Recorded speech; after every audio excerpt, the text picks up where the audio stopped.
This is your captain speaking. We are going to go for the Uncensored Show in T-minus 10 seconds. 10, 9, 8, 7, 6, 5, 4. Okay, here we go. Oh, crap. I think all that noise blew a fuse. I got it. This is a special edition of Bubba Uncensored. What does this mean? We can say fuck and other profanity without dumping. Really get down and dirty like you like it. Speaking of dump, I'll be right back. Macho Man, kudos, or Red or whoever built that. I like that, Macho Man. Thank you. A little salsa music going in with a fuck pre-chaser. Appreciate you, Macho Man. I knew you came up to me and said you had a new opening. I think that's what I deciphered through your. Yeah. So, by the way, welcome to the Bubba the Love Sponge Show Special Holiday Edition. I'm back today, gone tomorrow, but there's been a lot of things that have unfolded. I just thought tomorrow would be a regular old show, with Seth and the boys. And, boy, a lot of things have transpired. What happened? Well, I mean, I get a text from Lummy. I'm literally on the track. And Lummy, just to... and by the way, so today I'm here, gone tomorrow, then back Thursday, Friday. But, so, Rhett, are you available? Are you Mike-ful, if you're there, buddy? Yeah. Okay. So, you and Lummy are the only two in this building that were at Bubba Raceway Park, Ocala Speedway, Saturday for the Monster Truck Show. Yeah, great time. Thank you. So, Lummy, you saw, and actually, Lummy, when you were trying to ask me permission or ask to buy some outfits or trying to I had to get this big ass. I'm literally on the track, and if you know how hard and how much I have to work in order to get the track to look. I got a picture of it right now. And so you and looks beautiful. You and Rhett were there on Saturday and know just how many jumps and how many just how the track looked on Saturday in order to have the Monster Truck Show. I took this picture yesterday when I was leaving, and look what I look. It looks amazing. It looks totally different. Well, it's like a dirt track. Oh yeah. But and notice my lines are perfect. My grade is perfect. There's not a car part or a bumper or anything. We worked until after the show. The last show of the night ended about 10 o'clock, and we worked till 2, just getting all the ramps, dug up and disassembled. And then we had to, and then 1:30, 2 o'clock in the morning, all the track had these mounds of dirt all around the track from those ramps. And then I spent all day yesterday with One-Eyed Billy, Weed Whipper Craig, Drunk Dave, Jimbo, and there you go. Rhett, a far cry from what it looked like on Saturday. Yeah, for sure. So, Lummy, I actually didn't get started till about 10. Oh, okay. Because I worked so late, Saturday night. So that going into Sunday. So I did get a chance to watch Sunday Night Football, though. Oh, that's awesome. And the Packers. Yeah, dominate. That was nice. And now it looks like the Packers play Monday night against the New Orleans against the Saints in Lambeau, and we're going to be on vacation. Nice. So I'll get to see that game too.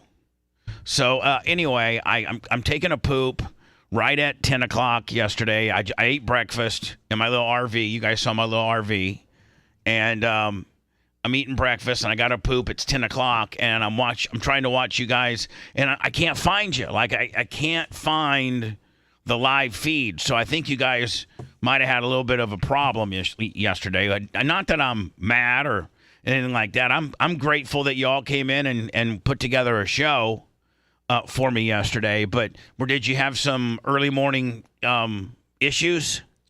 Well, not on YouTube or Rumble or anything like that. I was on YouTube, and then I couldn't get it on YouTube, and I ended up getting it on Facebook. Show got blocked for like an hour because of SNL.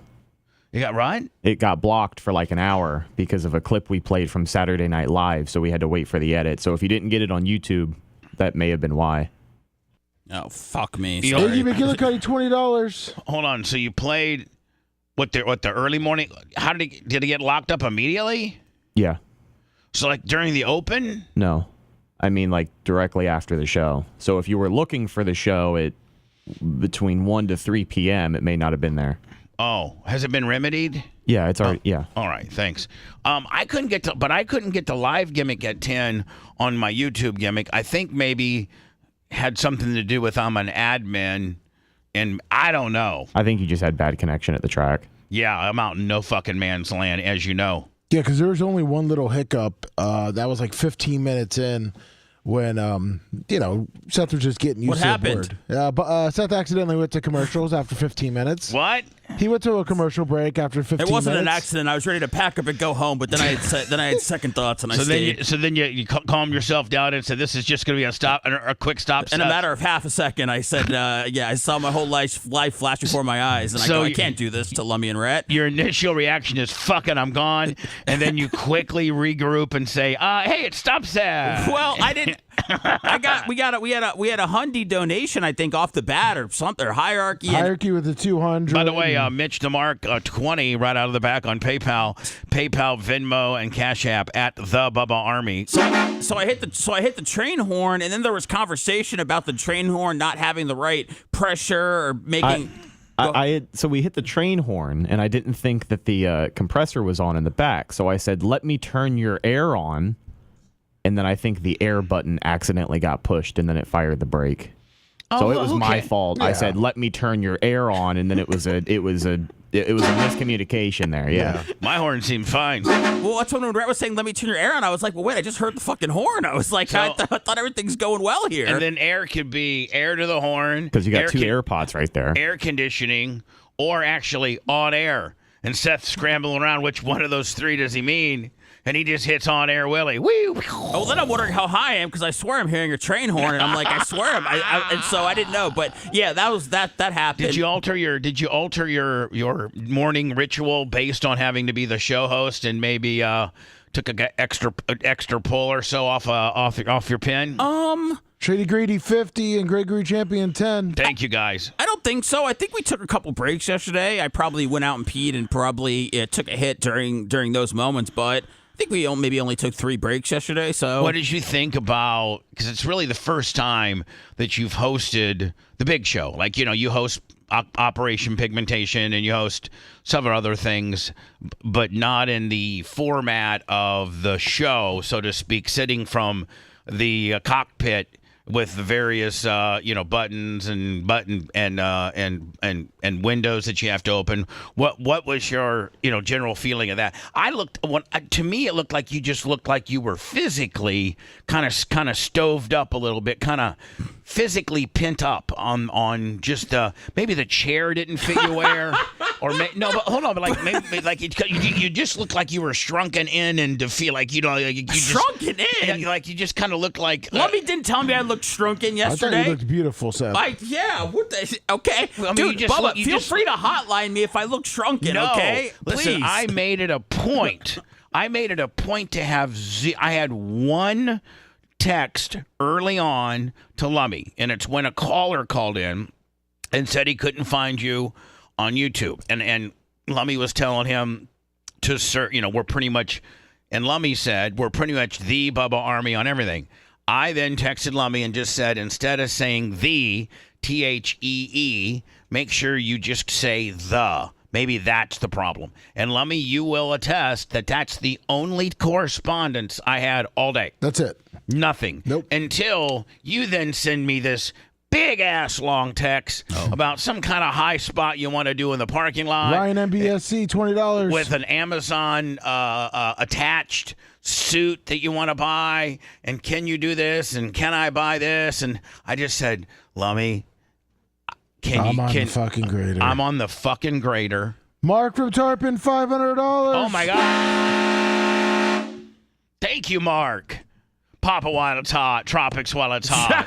Tarico brothers are going crazy. The Tarico brothers are fucking going crazy with Tropic like it's hot. We got to get them at the White Elephant Party. We know they give good gifts. Fuck, Mark from Tarpon does. Oh, yeah. So, Lummy, I don't know. I was just saying a second ago. I'm glad that we decided. I'm glad when Lummy asked me who should ask you about ordering this stuff for the dodgeball game. I'm glad we settled on Lummy or the mass text. I think I was on the text. I think it was. I think mass text is fine, but Lummy, that's your role as the EP. Yes. Might be Seth or whoever's harebrained idea.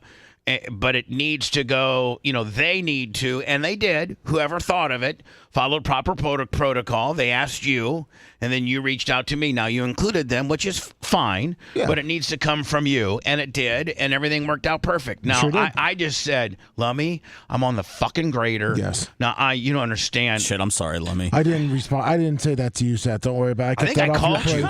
I think, Lummy, I actually, instead of texting, didn't I call you?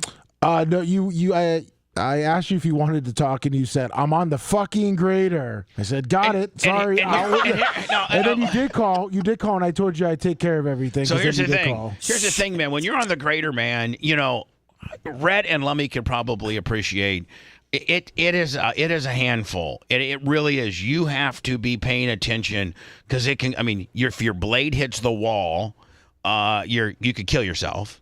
And you have to constantly be changing. If you want to throw the pick back up, in order to get perfect rows so that the track looks like it's perfectly level, meaning, there's no big humps in it or anything like that. You guys don't understand these ramps. Rhett will tell you, these ramps that they build for these monster trucks to hit, they're 6 to 7, and they have mini ramps because they do mini tricks, but the ones where they really get like a tabletop or something like that, they're 5 to 6 feet tall, full of just in order to get the clay to pack. Here's something that you and Rhett probably don't know, but they put some cars in the ramps, but if you guys did on the other ramps, they take these concrete blocks. See, let me where we have a stack of 2 up here. They'll take the top. They took 10 of them. They took 10 of these top row blocks, and they fill those. They put those down. They put 2 of them, and then build the dirt around them, causing the ramp to be that much more stable and taking that much space up, so that you less material. But Rhett and you will at least agree those things are 6 foot tall. Oh yeah. And so when they're I think we had one here. I think we had one here. We had that little one where they could do a wheelie here. We had a big one here. Did you have one in the middle? We had another one here. Oh, the one in the middle is what took the most time to take down. Yeah. So in order to take those down, Lummy, it just naturally leaves a high spot on the track. So in order to grade the track properly, you really got to be paying attention. So Lummy shoots me a text. Here, I'll read it to you. And I'm on the grader, and I get a text from Lummy. Okay? And let me see if I can find it here. Hey, Bubba. So first of all, he sends me a elf suit and some Santa Claus suits. He sends it to me from an Amazon kind of deal. And he says, hey, Bubba, wanted to do a dress-up dodgeball game on Wednesday, Elves versus Santa. We had a pretty strong day in donations, and the fans seemed to like it. They were interested in it. Would we be able to purchase things from Amazon to get them by tomorrow? I have my own Santa outfit, and Babyface is looking for his.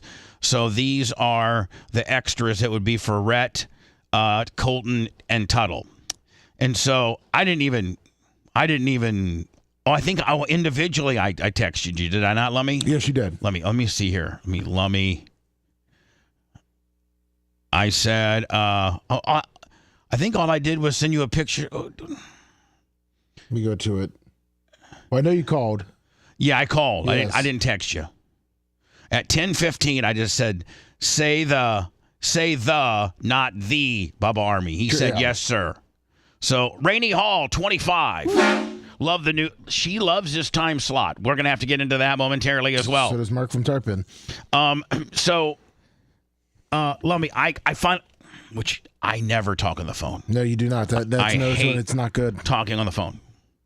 So I call Lummy. I go, Lummy, I'm on the fucking grader. Yep. And you're sending me all this harebrained idea bullshit. Couldn't you guys just do? I'm just letting you guys know.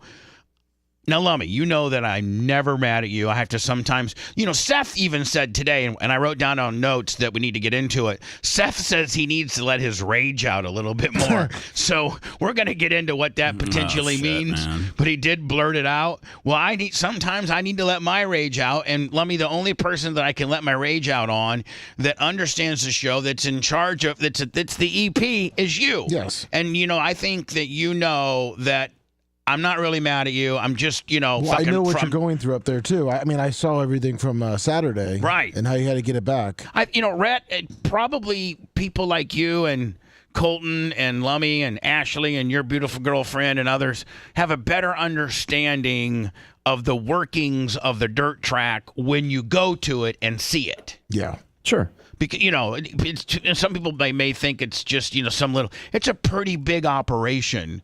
And, there's a lot of moving parts. And so, anyway, I call Lummy. I go, Lummy, I just wanted you motherfuckers to do a show. Just fill in, do a great show, crosstalk, talk about stories. Now you got me buying fucking outfits, and you guys are doing high spots in the parking lot. Yeah. Who the fuck thought of this? And he goes, well, Babyface called in, and him and Seth got to going back and forth, and he did stick up for you, Seth. He goes, we had a great day donations-wise, and I think it would be a pretty good idea. He kind of talking me off the ledge, and he actually stood up to me. He goes, I really think it would be a pretty good idea if we were gonna do like the last hour or right in the middle of the show or something. Yeah. I think it would be good. Lummy said that. Nice fucking job, Warren. He honest to God, because he knew I was fucking he was mad. My exact words were, can't you just do a fucking show? Yeah. And you didn't want to deal with this shit, did you, Lummy? Well, I mean, Lummy, I knew Bubba, but I knew what Bubba was doing at the time. here's So. the Yeah, but deal, you faced him. You knew this was going to be good. He didn't face me, but here's what I said. I said, you're right. It's a great idea, and I appreciate you guys and the money you brought in today because I monitor that. I told people not to donate, Bubba. I said, don't fucking donate because then Bubba will rip us off the air and we don't have to do the show Wednesday. And they didn't listen. I also heard you say, don't forget Seth Kushner at PayPal as well. Did I say that? Yeah, you son of a bitch. Yeah, early on. Oh, well, yes, you did. That was the guy that couldn't find us on Venmo. I just said I could do a transfer, Willie. Oh, no, you cannot. I can. There never be. If anybody ever gives money to Seth, it's never coming this way. It's long gone. Sometimes they say, you might be able to go to Seth's bar party, but you're not going to mine. Which would mean beating him down at the local coffee shop and having a coffee together.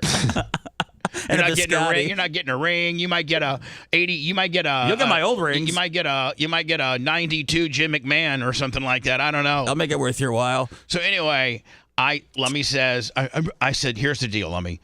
As long as you can order the shit and take care of what you need, because I don't have the ability right now to stop the grader, get on the business account, order this shit, yes, you can do it. It's a great idea. Thank you for going up and beyond. It's extra material. It's extra content. While we're gone, people will like it. Thanks, Lummy. So yes, do it. But can you buy the shit, whether using our own account, which I think you have access to, and yes. I have a credit card on file, so you could just do it that way, or you can do it yourself, and I will reimburse you. And Lummy's like, yeah, I can get it done. I'll get it done. I said, so Lummy, if you used our business account, then I'm already paying for it. I just used mine because I had it pulled up ready to go. All right, well then give me a bill.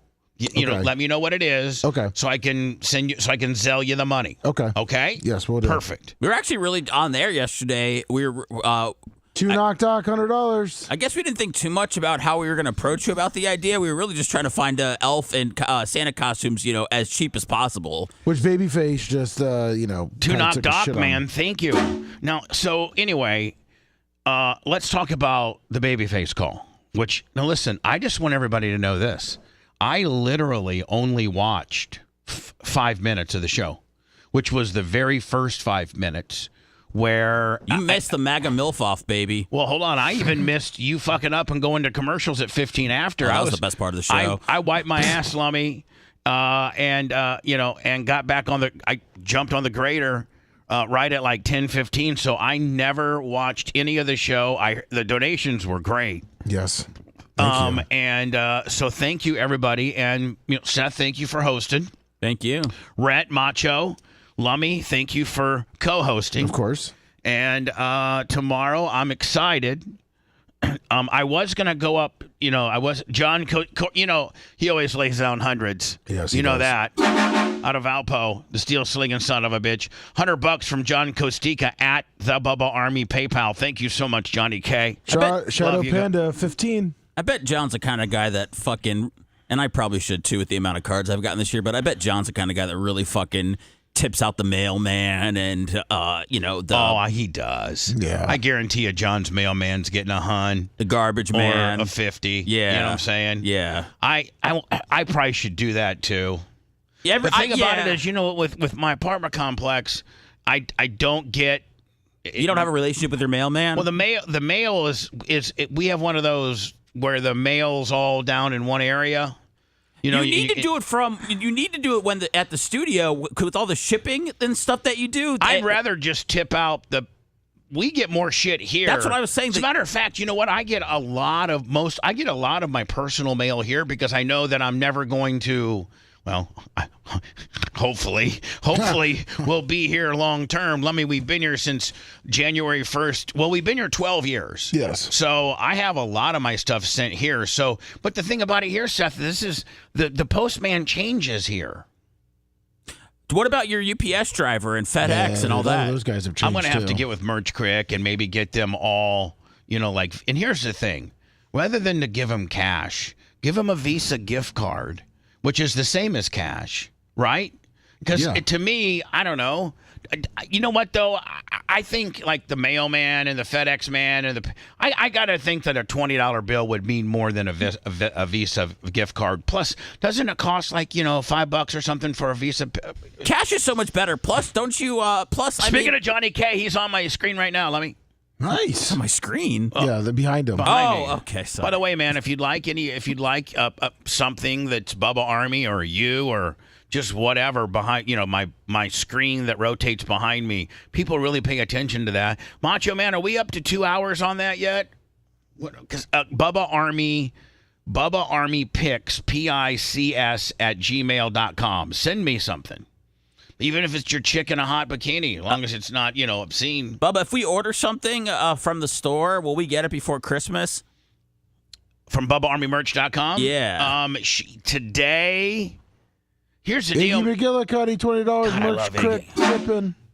Merch Crick tipping. Nice. Here's the thing. Right now, Merch Crick's getting a lot of women that are ordering their men's Bubba Army stuff. So I would say today, if you get your order in today, she's making not hourly, but she's going to the post office 2 or 3 times a day.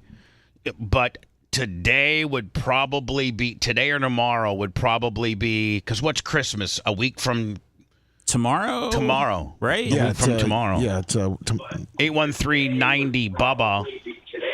If you'd like to call in. James Kaiser, 25. Hello. Somebody's listening to us. Bubba, you there? I'm sorry. Yeah, I'm here. Turn your radio down, my friend. Okay. Yeah, I'm going in the other room this way. Sorry we bothered you. Sorry we bothered your daily routine. Please. By the way, Bubba Army Pics, PICS, Bubba Army Pics @gmail.com. Show us your Bubba Army. What can we do for you, sir? Yeah, we sent $75 and you didn't answer Christmas. I'm sorry, Loomy, but we did it on the wrong account again. That other one that you told me that kind of you have to look at another way or something. Oh, yeah. No, we're good. Thank you. Did we get it? Okay. Yeah, it goes directly to the account, your account, the business bank account. Oh, okay. It's fine. It just goes to Bubba Army HQ. Well, we should recognize this fella. Of course. I think this is No, Bubba, you guys don't have to. You guys are great. I just wanted to call up and wish everybody Merry Christmas. Hope you enjoyed the chocolates we gave you the other day. He's the Border Patrol guy, I think. We did. Right? We did. Now, you're retired Border Patrol. We spoke to you earlier, right? No, retired from U.S. Customs. Customs. Now, man, is shit about to get real with this Tom Holman guy coming in for Trump and saying he's going to bring literally the buses to the prison and unload the bad guys? Is shit about to get real? This is going to be about as real as it gets. This is going to be about as real as any of us have seen in a long time. Procedurally, what happens? What happens when big ass Tom Homan rolls up into Chicago, Cook County Jail, and he wants to go ahead and just load up all the undocumented illegal immigrants that that are currently incarcerated? What happens? Like, is there a big fucking, is there a big, show your dick, who's got the bigger dick fucking deal going on here? Or does federal law, like, can federal agents arrest uncooperating county agents? If they actually literally obstruct justice, absolutely. So if the With U.S. That being said, these guys. Go ahead. I'm sorry. Who would Tom? Would it be ICE? Would it be Customs? Would it be Borderland Security? Would it be FBI? Would it be U.S. Marshals? Or would it be all of them?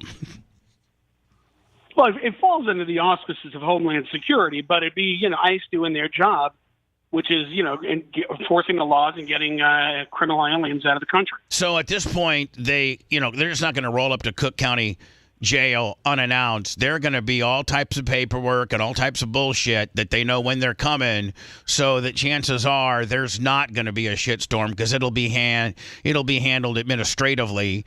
And administratively, if Cook County or the mayor of Chicago continues, at the end of the day, if the mayor of Chicago is not going to cooperate, he is arrestable, is he not? Absolutely. He's a piece of shiz anyway. So, well, yeah, I'm sure the people of Chicago would be happy. So, listen, this is going to be optically, this is what a lot of people want that support this current or the upcoming administration. And optically, I think it's a good look to roll up to a bigger detention facility and pull out, 50, 80, 90 illegals that have that have done something to got themselves incarcerated. And optically, I think it's great leading them out in shackles onto the bus, don't you think? Absolutely. What we used to do years ago, we used to do it that way before I started with Customs when I was working for the Border Patrol. You'd go up there with a bus, you load it up, you take them down to the border, and you kick them across the border. Man, obviously, but figuratively. I had the scariest Customs thing one time when we were clearing Customs. I was in my plane. We were coming from the Bahamas. We cleared Customs at West Palm Beach, and I had some Viagra mixed in with a couple perks, mixed in with a couple Yippee-Yos, and the woman in front of me, there was a jet in front of me. I've told the story before, Lummy. Yes. And she was handcuffed to this pole, and because she had intermixed some of her, she had prescriptions for everything, but she had them all in one bottle, and that's illegal, and which I didn't know. Well, I had all my stuff in one bottle too, but it just happened to be we were like in line behind this person who they flew up in a Lear. We were in my prop, in my twin prop, and so I had just done a fundraiser in Miami for a fallen state trooper, and the custom guys, these are all Miami guys. I think my pilot had to, and you can correct me if I'm wrong, sir, but my pilot had to submit a manifest or whatever it's called of the people on the plane before we arrived at Customs. We had already sent our names, and information, people that were on the plane. So you guys, the custom guys, knew we had 5 people, the pilot and my family, and our names. Yes, that's how we did it. Right, and our names. And so this woman's handcuffed to a pole, Lummy, because she, had a couple pills mixed in, and Jeez. So I tell my pilot, we're in line, they're getting ready to check us, our bags and stuff, and I go in line, I go, hey, I got pills in my pill bottle too.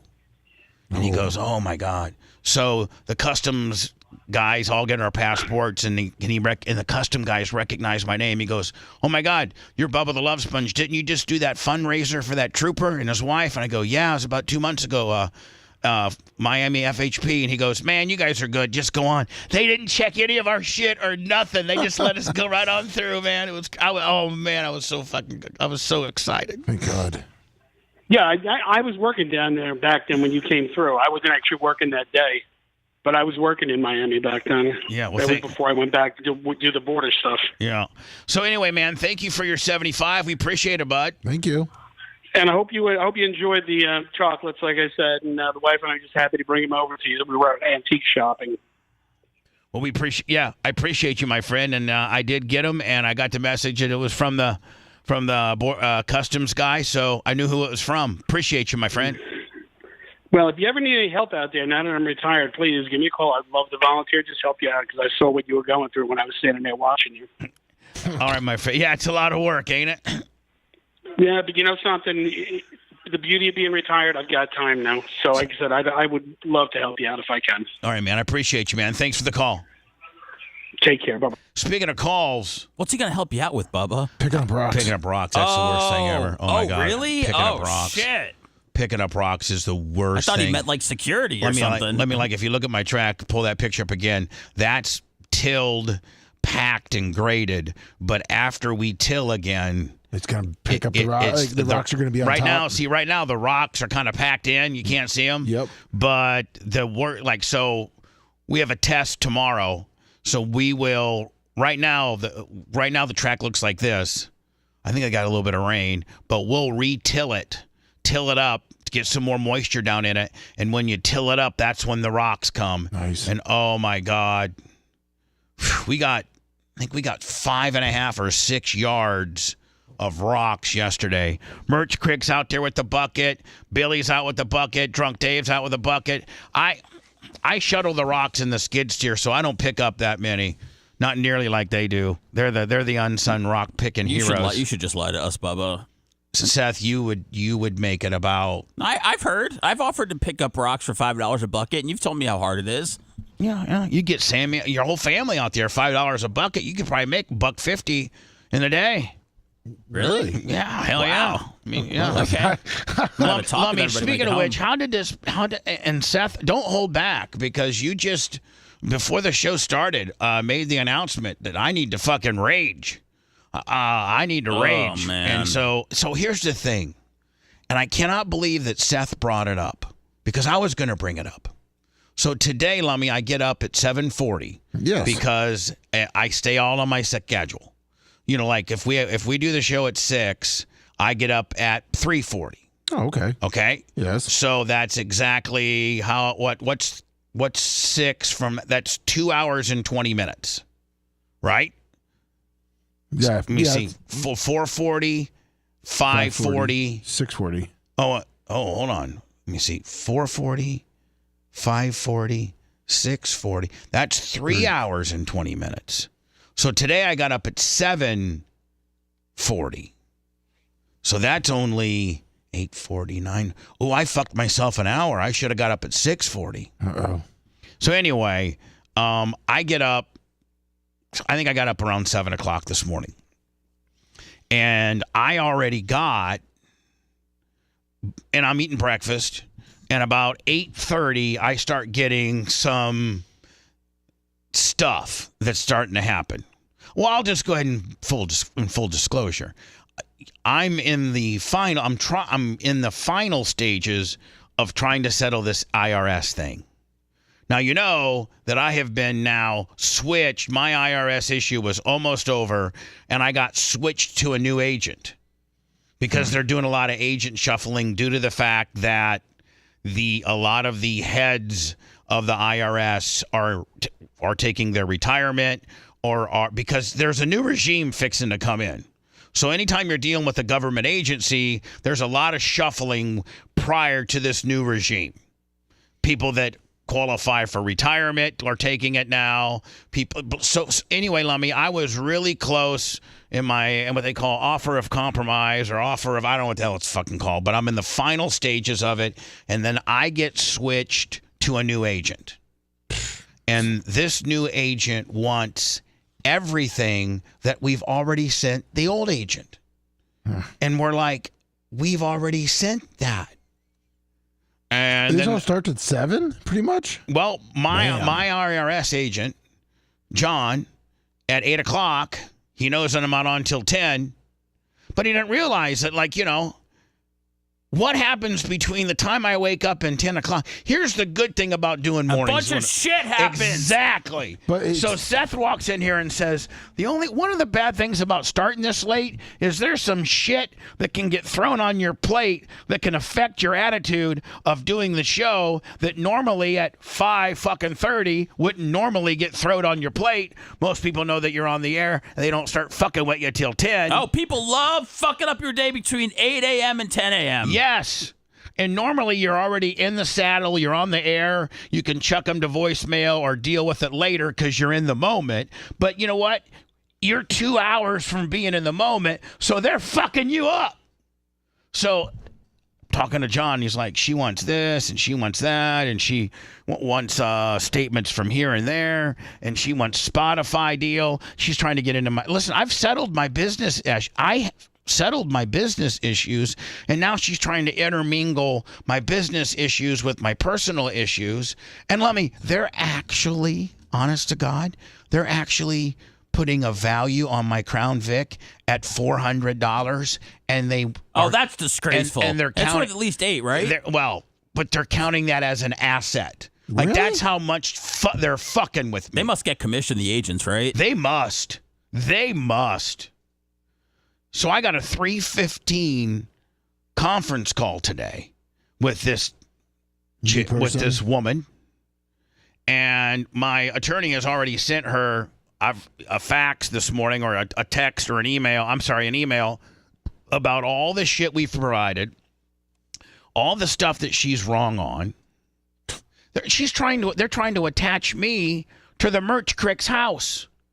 What? No, the Merch Crick. Well, I mean, that's smart of them, right? What do you mean? I'm saying, like, what do you mean smart of them? I'm saying, I don't have a fucking dollar of equity in the home. They got their tentacles. You got to put your tentacles wherever you can, wherever they land. They're like, You're not married, no, we're not married. Yeah. They find out, Don't let them find out about Tara. Oh, shut up. The trolls probably are the ones giving them the fucking info. What if the IRS wants info from trolls? I'm telling you, I think this IRS agent that I got now is so shitty. It's a woman. Oh, shit. We shouldn't She is so shitty. No. That it looks like Lummy, literally, she has just Googled me. Oh, no. And she thinks you're worth $5 million? Yeah. Fucking damn it. Yes. Damn it. And we're giving them I've given them a year's worth of personal bank statements. I've given them a year's worth of personal BRN statements. I've given them a year's worth of merchandising statements. I've given them, I had to, remember, I had to sell all my fucking Bitcoin and all my Ethereum. I had to sell all that just to pay them for the business aspect. Now they're saying, well, Mr. Clem sold all this Bitcoin and Ethereum, and that's no, motherfucker. Go back and look at the business check that I wrote you. Well, guess what, Bubba? It's been updated on the Google. Bubba the Love Sponge Clem's net worth is now $10 million estimated. This was updated December 4th, you troll. 2024. First thing that comes up. Most trolls want to make you worth less to make you feel bad about yourself. It's going up. Jesus, just because they know the IRS. Oh my! No wonder, Bubba. This is only going to get. I mean, once they find out that they can nick you up to $20 million today, that you're worth. I mean, fuck. Oh my God! Talk about getting nicked. Be Wesley Snipes. Talk about getting nicked up, man. My God. So Seth, you're right. I do love. Well, I haven't. I'm only 38 minutes into the 10-to-1 shift, but I do like the fact, Lummy, that I was able to watch the ball game last night and fall asleep at a decent hour and get eight good hours of sleep. Yeah, there's no pressure. And I just felt as if I had more time and wasn't behind the 8 ball with regards to time.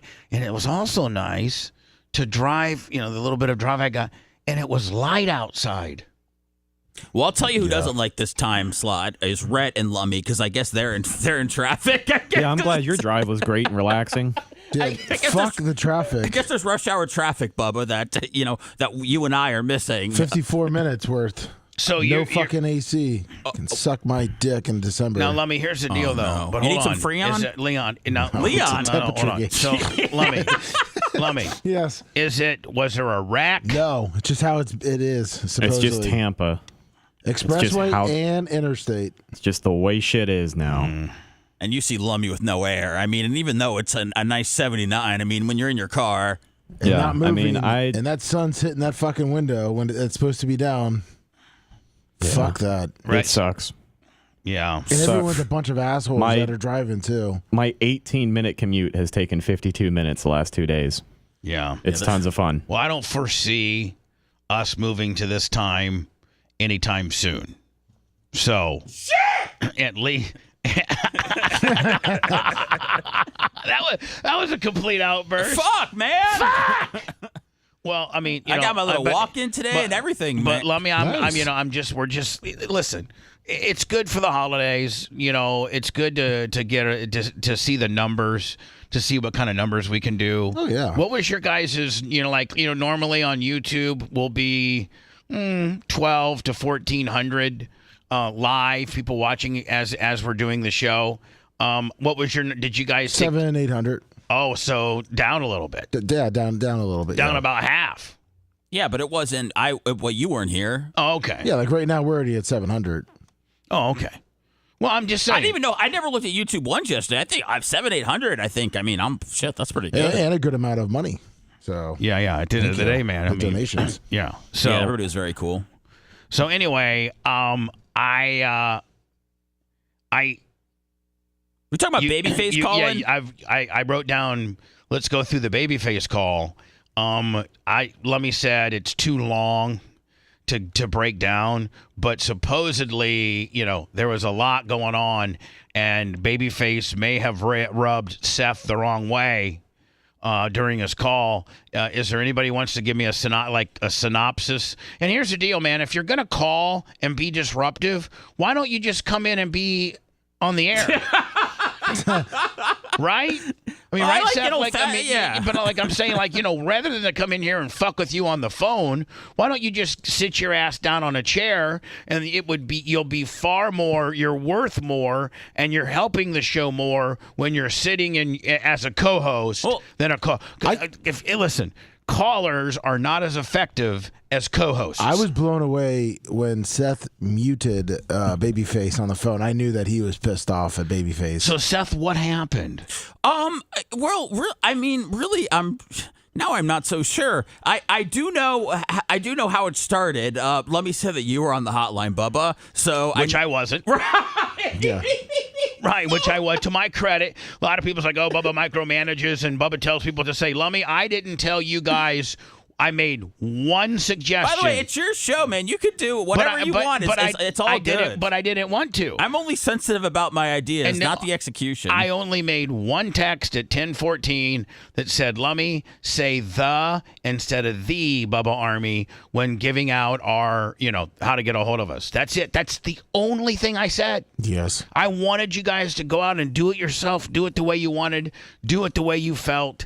And just be those free birds that you knew we could be. And it was going all Swellsville until fuckface babyface calls in and just drops a fucking nuclear warhead. I don't even know. It all happened so fast, Bubba, as they say. And I just remember we were talking about the dodgeball competition that we're going to have tomorrow at 12, Elves versus Santa.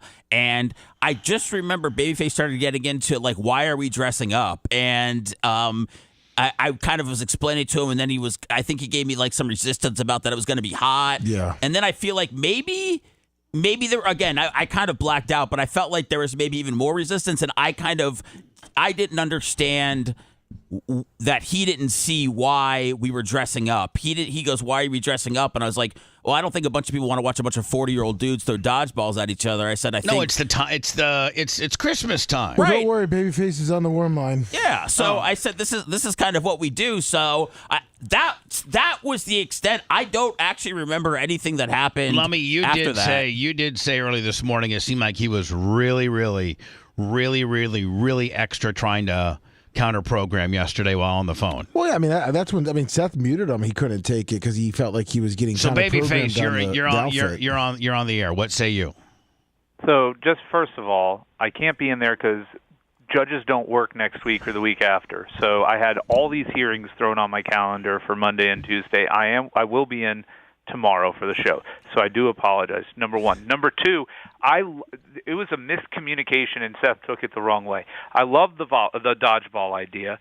All I said was if that the money and the costumes were going to be an issue, we could just go to the store and buy like elf and Santa hats and still kind of keep the theme while doing the dodgeball. I didn't want to lose the dodgeball game. So I think Seth thought I was calling into crap on the idea, when in reality I was saying, hey, let's do whatever we need to do to save the idea. Well, I think when you said it was going to be hot, I think that's what made Seth upset. It was going to be too hot.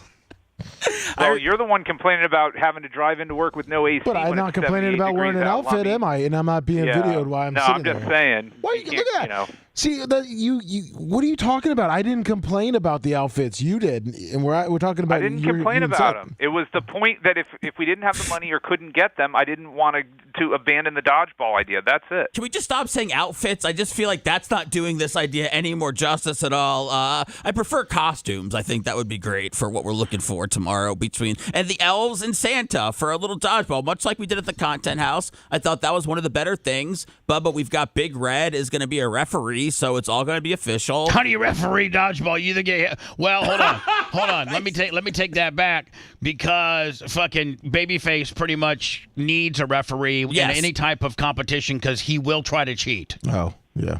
I mean, like he did, there was some. I didn't want there was some fuckery involved at the Content House that we could have used an unbiased opinion. Well, I'm a known cheater. I'm not even going to comment on that, but continue on. Okay. Babyface, over to you. Babyface, you did say on the air that you're ruthless when it comes to, and that you may have embellished some stuff during the dodgeball competition at the Content House because you're ruthless and always want to win. You said that. I am embarrassed by my level of competition that comes through during the most ridiculous, unimportant, trivial things. Yes, right. I'm embarrassed by my behavior. However, after reviewing the tape, it absolutely went off your thigh, and you were out. It did. So I'll stick to that, forever. I was ridiculous. I do need a referee. You do. You need a lot of things. You need a lot of things. Well, that's what I added, the referee aspect. I think we actually have a referee shirt. We're gonna get some Lummy. I think we're gonna draw some chalk and make some lines and everything, Bubba. Yeah. And it was something that I had talked to you about wanting to do after the show. Maybe once a week or something like that, to take it for a spin. And I know that you're not always up for doing things after the show, so we're gonna do it tomorrow. And if it works, then we can all do it together. And if it doesn't, then Brian was right all along. Well, I think it will work. I put that time out. I was not against the idea. Did you find your elf outfit that you haven't worn in a year or 6 years? I have not found it. I don't know when the last time I wore it was, but I have not found it. But we've got stuff coming, right, Lummy? Yes, I have 2 outfits of Santa and 2 outfits of elves. Again, outfits. It's really costumes. Lummy. Costumes. Outfits what you wear to the award ceremony. Right. Costumes are what you wear for something that you're doing, trying to be funny right, or they're theatrical. not wearing outfits on The Walking Dead, Right. It's a costume. Outfits what your wife will wear when you're taking her out to dinner. An outfit. Yes, we have the 2 elf costumes and the 2 Santa costumes coming. All right. So, Babyface, Redneck 20. How things going for you, my friend? And things are great, Bubba. I just wanted to call in and wish you a Merry Christmas. I'm going to see you Thursday, right, for the gift exchange? For the White Elephant Party, yes. That's going to be... It was like a $25 gift, right? Yeah, 25 at least. It fluctuates for the richer people. I mean, you're a little richer. Well, I don't want to be embarrassed by what I'm bringing, but at the same time, I didn't want to get yelled at for going overboard. Mine's going to be probably double the amount. Mine will be probably closer to 50. But the minimum's 25. Is Babyface going to out Diaco the Diacos? No. No, I don't try to out Diaco the Diacos. I let the Diacos be Diacos. Because I think Dan's donating a Cybertruck for the White Elephant this year. Oh, perfect. No, nobody's going to want that. I like his Cybertruck. It's okay. Is it me, or as much as electric, we can't go all. We just infrastructure cannot be all electric. it seems like everybody, like in all the commercials and all that kind of deal, everything's electric now. Like, I mean, yeah, because we're sizzing the Chinese D, man. They want us to have everything electric. They own all the lithium-ion mines in the world. They own like 85% of the lithium-ion supply. Hey, would you say that we're sucking Chinese dick? We're sucking Chinese dick over here. I think we're doing more than sucking Chinese dick. I think we're taking it. I think Chinese dicks rolling. I think Chinese are rolling a train on us right now. Oh, goodness gracious! It would be nice if we were making them rape us, but we're just willingly spreading our legs like a bunch of electricity whores. Does that change with the new administration? You think? Maybe a little bit, but I don't think he can change the path that these automakers, car manufacturers, because they all want into the Chinese market, and they're like, nah. You can buy your batteries from us, but you're not going to be able to put your shitty Fords in here, right? Brian, you're smart. What's up with the drones? Do you know what they are? Yeah, help me out on that. Like, this is bullshit. Why can't you know damn well that if there was something, first of all, they're the size of little cars, they say, and we're completely sticking our head in the sand like we don't know. Somebody's saying Elon Musk is behind it. That we don't know what it is. When, if something was that big, it could certainly be a problem for our, national security, and our country would be all over it to make whomever's doing it look like a real piece of shit. But for us to sit here and say, oh, no, we don't know anything about it, but there's nothing to see here, what is your opinion on the whole drone deal? I think it probably started out as like a group that were flying them, and then more and more, as it picked up steam, more and more people started flying them. It's a copycat crime? Yeah, like copycats. So I think it's probably all, just it's gotten out of control. I really don't know, though. It is interesting, isn't it? I mean, all these drones are flying around. Nobody really knows what it is. But here's the deal. Hold on. With their radio communication. But here's the deal. If the United States government would have just given us the explanation that you did just now, like saying, hey, listen, we really don't know what it is. We're not doing it. We think that may have started out as, a couple of private citizens maybe flying bigger sized drones, and now it's turned into a big copycat whodunit. Wait, what about your theory, Bubba? What's that? Did you tell Brian that you think it's a lame duck Democrat that wants to fuck with America before they're on their way out? Well, one of my opinions, Brian, which probably is stupid. Sleepy Joe's doing it. Is that, it's an agency within our government that's trying this stuff out, maybe near that ammunition big depot that they have around there or something like that. And they have the ability they're testing some of these new drones that potentially we could use for our country and protection. And they don't, all the heads of these agencies that are commenting on it, they all are in unison that they don't know anything about it. Well, all of these agencies are still under the direction of the current administration. The head of Homeland Security, the head of the FBI, the head of all this.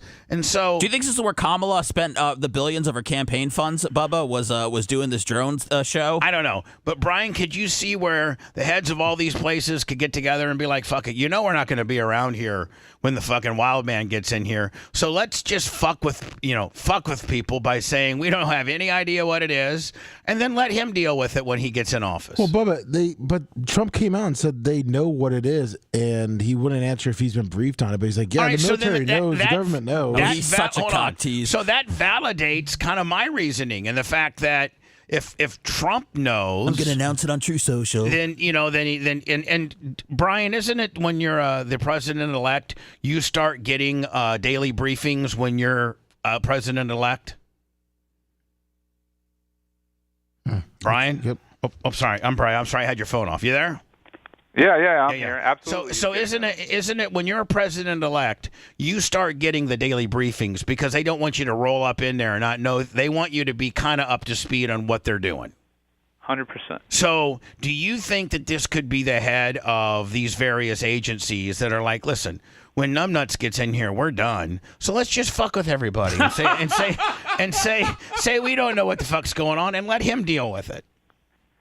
Probably not.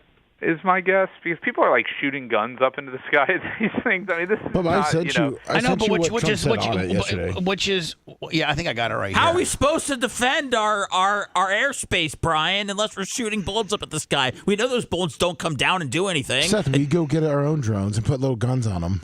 Oh, that's a good idea, Lummy. Yeah. So I mean that kind of a. Did you send me just this article right here? it's a video. Okay, here we go. Yeah. Hold on, Brian. Let me play this and see. Oh, that's that a good kind of idea, Lummy. Oh man, I got to find out where I'm fucking. Uh-oh. Yeah, hold on. Is that it right there? Did you send me just? Brian, you guys having an office party this year? We do like a little luncheon during the day, and then let everybody go home early the Friday before, so that this Friday. Bonus Willie? All right, here we go. We did that already. Nice. I canceled my trip to. All right, here we go. Is this that Lauren Tommy girl or no? No, this is the girl from Tampa. Is it McElhinney? Yeah, So McElhinney. remember, the drones were kind of around Bedminster, so watch what he said. Can you comment on the drones that are flying around New Jersey and ports? It seems like the American people have a big disconnect. So this is a reporter asking Trump about the drones, and he's going to answer. Yeah. The government knows what is happening. Look, our military knows where they took off from. If it's a garage, they can go right into that garage. They know where it came from and where it went. And for some reason, they don't want to comment. And I think they'd be better off saying what it is. Our military knows and our president knows. And for some reason, they want to keep people in suspense. Well, Brian, that kind of leads a little bit to kind of what I was saying, in the fact that, like, Trump's saying they know, but he just wants to keep everybody in suspense because it's a way to fuck with Trump. I don't see the goal. I don't see how this messes. Then with why does Trump know? say. Why does You better Trump turn know? MAGA Brian real fast so you can see it. Hold on here. Hold on. I can't imagine it's the enemy, because if it was the enemy, they'd blast it out. Even if they were late, they'd blast it. Something strange is going on. For some reason, they don't want to tell the people, and they should, because the people are really, I mean, they happen to be over Bedminster. We Want to shoot know them the down. truth. Received They're intelligent very, briefing. they're very close to Bedminster. I think maybe I won't spend the weekend in Bedminster. I've decided to cancel my trip. Have you received an intelligence briefing on the drones? I don't want to comment on that. That's a yes. Yeah. Well, Guy, we know he is receiving intel briefings, but he won't comment on the drones in particular. Yeah, I mean, Now, Brian, could that be a violation of, I don't know what type of, rules there are on your daily briefings and what you can and cannot say, but could that potentially be? Oh, yeah. I mean, if it's something that's top secret, then he shouldn't be talking about it publicly. So that just, to me, him not commenting, he said he's receiving daily briefings, him not commenting, saying I have no comment, would lead to believe that potentially it is a U.S. military-backed situation, maybe. I don't think it is. I think it's either a situation where it's copycat things, and I've got to go in about 3 minutes here. I've got to hop on at 11 o'clock. Okay. But, or it may be a genius advertising campaign for a company that's going to reveal something here soon. As everybody's looking. I mean, if it was the government, why are you doing it over a very populated area if you're really testing something out? I never even thought about the fact that it could be this new drone company that's got these extra big drones. And, Elon Musk, Bubba Elon. And, they're using it as an absolute, just a brilliant marketing campaign saying, you heard about him when we were in New Jersey, now know about him and get your very own, lifelike drone or something like that. What if it's Amazon just working out new ways to deliver their packages? Fuck Amazon, then. We shouldn't shoot Brian, those bitches, huh? You got to get going. Enjoy that 11 o'clock, man. We'll see you tomorrow. See you tomorrow. I'll see you guys tomorrow. Take care. I think Brian acts a little different when I'm at the controls than he does when he had Sethy over here. I think he was clearing it up. I saw Red yesterday. No, you did? I don't know. I just heard it too hot, and then I blacked out. Government must know what's going on here, or have a better handle on it than what they're sharing with us. Boy, what a pretty set. Huh? Yeah. That is beautiful. I mean, just like we have them. I mean, realistically, honestly, we have the prettiest radio set of any. I guarantee you. Oh, There's not. It was super nice yesterday when I had the lights on. Look at Bobby Bones. Look at Bob and look at Bob and Tom. Look at all these sterile sets that they got. We got a really badass set. Our set. Publicly, and then that's exactly. Now hold on. Do you think that it looked better on camera when the lights were on? Is that what you're trying to say? No, I actually. Don't be afraid to step up to me and tell me what you're really trying to say. Okay, I'll step up to you. Step up, bitch. I think everything's better with the lights on, and I did ask Rhett and Lummy, although I don't know if there's a real answer. I just asked, could you tell that the lights were on yesterday during the show, or because of the camera lights that are on us, does it kind of just wash out, any other backlighting? But I enjoyed What answer did you get when you asked? I got no answer from anybody. Perfect. But I'm going to actually ask both people that are in charge of the way we look visually what they think. One, starting with Rhett. Rhett, your personal opinion on the way the show looked yesterday due to the fact that the additional lighting was turned on overhead? What's your opinion? No answer's wrong. I don't think it made a difference at all. Perfect. And Macho Man over there. Well, yeah, first of all, I'm not even here. I'm over wiring up some stuff for Bruce. He's in the rack room, but his answer is the same. Yeah. Seth, sorry. Seth, you know what? In your opinion, if you know what, maybe in your little opinion, you looked better, that's all that counts. No, I just was asking. I enjoyed, and I continue to do, whether it's a podcast or anything that I do in here. I turn the lights on. Yeah. I just noticed how dark it was. Like when you come in, when you come in here at 5:30 in the morning and it's dark, that's one thing. When you roll in here at 9:30, see, this is the best that. So I have done all of my radio in darkness, basically. Lummy, we just had a couple little lipstick lights on, and it was dark. And then when we started doing a visual aspect of our show, individually, each one of us have a Ring camera and a couple other lights so that we can, But the studio in itself is dark, and that's just the way I got to do it. It's just I've been doing it so long in the dark that I only put as much lighting as I need so that we illuminate and look. But is there a reason? I mean, does it make you feel a certain way? Just in radio, I've always listen. When I didn't have my own studios, my team would come in at the afternoon drive, which was at that time Hawk and Marty Lummy. Okay. From the Power Pig, they would have to end at 6:50, a little bit early, Seth, because my guys would come in and tinfoil the windows and turn all the lights off, because that's the only way I could do radio. I can only do radio in a bunker-like setting. Were you afraid of? Did you not want people to see you? It was just my gimmick. It was just my gimmick. My gimmick. I draw power from light, so that's why I like it. That's why I like to. I thought you drew power from that vape pen. It's all power comes in many forms, Bubba. Okay. But you give me a vape and a light, and I I'm draw good to power go. from darkness. I see that. It I'm works. darker than you. Well, listen, I worked with Drew. Drew wanted to do the show in pitch black. He came from doing nights. So this isn't unfamiliar at all. Oh, they're all a bunch of biters off of me. Every one of them. That's right. All the stuff I've seen locally from some of these radio personalities. What? What's Drew doing? Drew's fine. I'm not going to get into. No, it's not Drew. It's not Drew. It's just like it's whatever. What the president-elect just said. This is the drone situation right here. Basically, we know, and they're just not telling the public. So I think that will fuel some more discussion around this issue. You described the press conference, Kaylee, more broadly as freewheeling, and it was definitely that. It went on for quite a while. I think it is appropriate for heads of state to respond to questions this way on a regular basis. He's not technically head of state yet. Have you told Big Red that we need the 6 shelves? Yes, he knows. Okay. Yeah. Thanks. He's going to look at it tomorrow when Kind of he's here seems like he refereeing. is, right? Given the absence and just the muted volume on almost anything from the current president. Even with the freewheeling nature of that, and it was definitely wide-ranging, you've worked with him very closely. I've just been an observer. It seemed like there was some restraint by his standards as well. He covered a lot, but not quite as much bravado. That was at least my impression. Hey, what's Without up? a doubt. And, Ainsley, one thing I think he does well is... Maybe you should put him on speaker. Yeah, put him on speaker. Go ahead, tell him. Hey, Tuttle, you're on the air. Oh, damn it, I'm sorry. I just wanted to confirm you needed me for tomorrow. Yeah, come on in. Okay, well, I mean, it didn't sound too convincing. It's like, take it or leave it. No, we're doing a... Oh, Jesus, you fucking martyr. Get your ass in here, you stupid fuck. We're doing a Santa versus Elves dodgeball game. Tuds, we need you. We need that fucking jut to get hit. All right. Love you, man. See you. Okay. Jeez. Well, see, I was listening, and, the influx in Seth's voice didn't quite sound convincing as if he would, maybe prefer not to have me. Really? When was But that? never.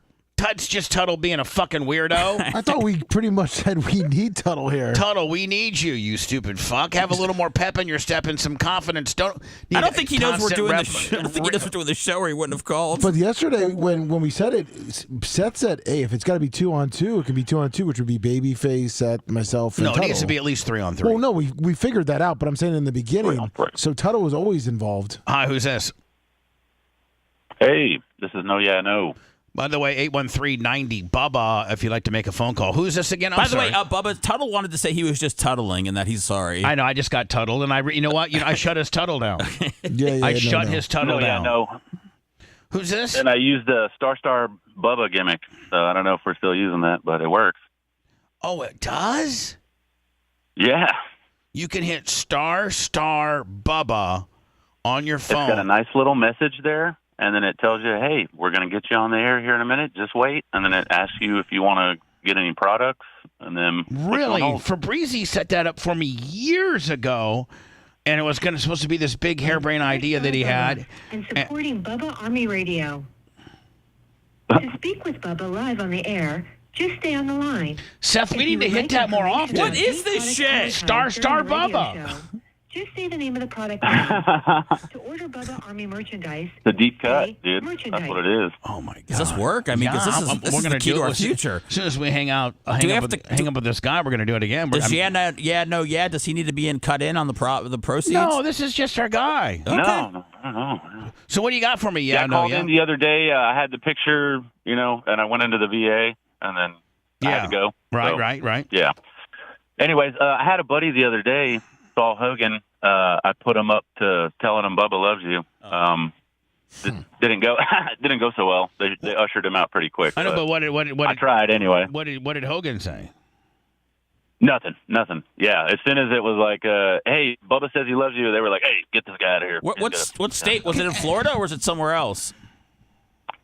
Texas. Okay. Isn't that? I mean, that's not very Christian. Was it Jimmy Hart that let him out of there? I don't know. The guy said, I don't know whether he actually heard me or whether they were just moving me along. Oh, he heard. Yeah, he heard. I could have stood on the outskirts and watched. Here's the deal, man. Any Bubba Army, anybody that sees Hogan at his various beer appearances or at his beach club or his karaoke joint or whatever like that, just walk up and say, Bubba loves you and he's sorry. That's all you got to be as nice and as gentlemanly as you possibly can. Bubba loves you and he's sorry. That's it. Don't make an ass out of yourself. If they ask you to leave, leave. Just that short and simple message. Bubba loves you, and he's sorry. That's it. And I feel like if you kill him with kindness over time, you're going to break him down. I think so. I think there's too many eyes on you guys now, Yep, I agree. And again, my message to everybody is kill Hogan with kindness, and that is Bubba says he's sorry and he loves you. That's it. Nothing else. No other shit at all. Please. After hearing the show for so long, if I could see you guys get united again, I mean, man, I don't think we'll ever be united, but I'd like, I just, there's something that's coming out soon that will just maybe, that's what I just have to wait for because I know he'll watch it. Do you have a better chance of being reunited with Hogan, Spice, or Calta? Oh my God, none of them. Hogan. There's only one that I would want to be reunited with, and that would be Hogan. I hate the others. Are you fucking kidding me? I'm saying better chance. I don't. Okay. Yeah. Bad question. How would Spice ever work? There's no way that would work. Yeah. You know what? Just wait for the thing to come out, and it'll just. That's just going to answer all the questions. That's it. So anyway, hey, I'm telling everybody that I come in contact with about the documentary. I'm like, dude, this documentary's coming out. You're gonna want to watch it. Let's not talk about it. Let's not talk about it. I get a ton of heat when we talk about it. So we're just gonna call it. So sorry. When the thing comes out. Yeah. All right, buddy. Good talking to you. Yep. Thank you so much. Bye now. Let me do. Did anybody check? I got my Powerball, my mega gimmick. Did we get close? I had 23, 28, 39, 56, 60, 15. Do you know what the winning numbers were? I have to look them back up because I just looked at looked at it and realized I didn't hit a number. You had a big fat loser? Sure did. All right, so did you find the you know what, you probably ask Alexa. Yeah, probably. Hey, Alexa, what were the winning numbers for the Mega Millions on Friday? The winning numbers of Mega Millions on December 20th, 2024 are...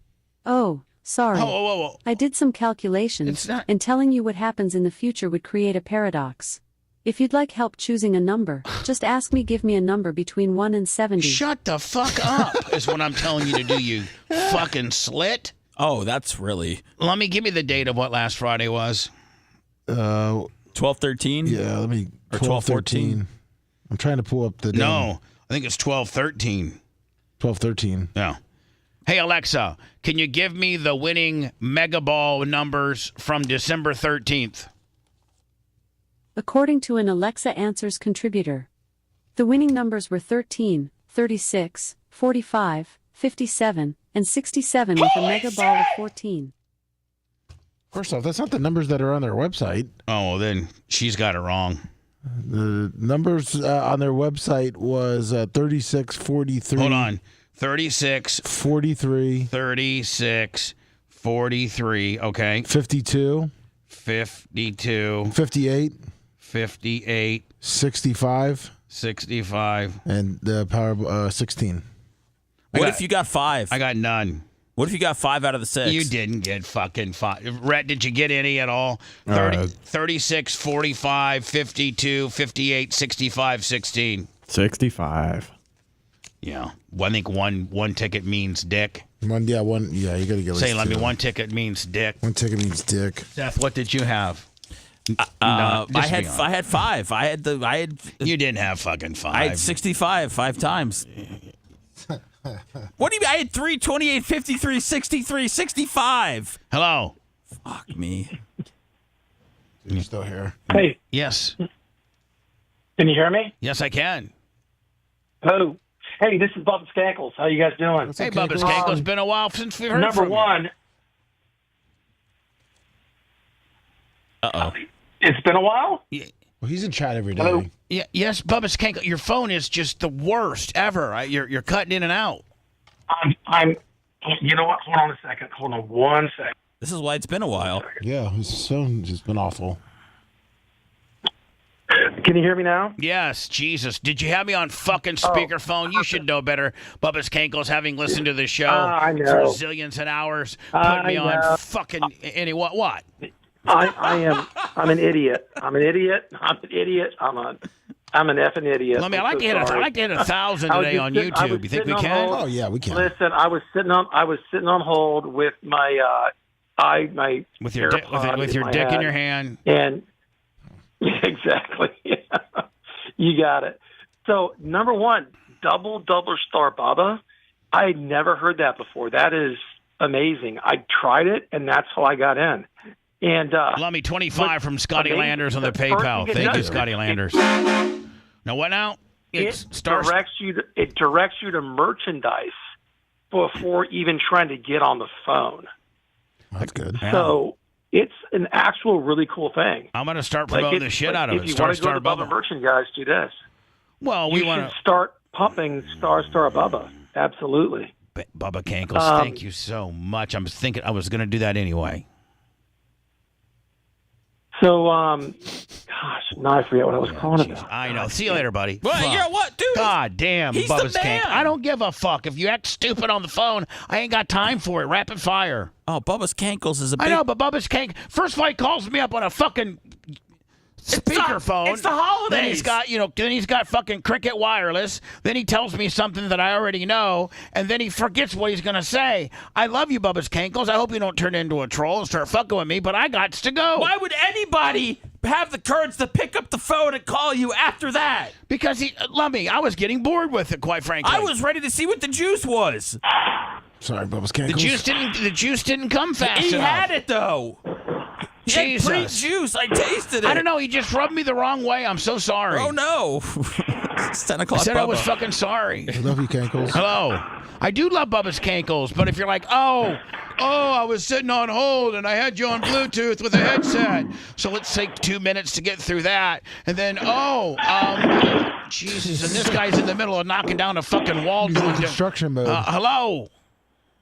Hello, Bubba? Yeah. Hey, you want to know what those drones are doing? I'll tell you. All right. They are looking for radioactive material. There was a boxcar that was basically rummaged through, and that's what they're looking for. All right. There was a boxcar. Correct. On a rail, in a railroad type situation, in a rail yard. That is right, sir. Okay, and what was inside of this box car that was so valuable? All they're saying is radioactive material. They're not really telling you what it was. So is it a private company that owns these drones that are looking for this radioactive material? And those drones that happen to have the capabilities to find radioactive material tend to be a little larger, causing everybody to flip the fuck out? And that's exactly why they're sitting there for so long, because they're trying to track where it went to. Oh, it looks like we've lost some radioactive. Well, supposedly that's what they're saying. The radioactive material or a nuclear weapon. Exactly. So here's the deal. It's the government that's trying to track down some shit that they don't want the public to know about.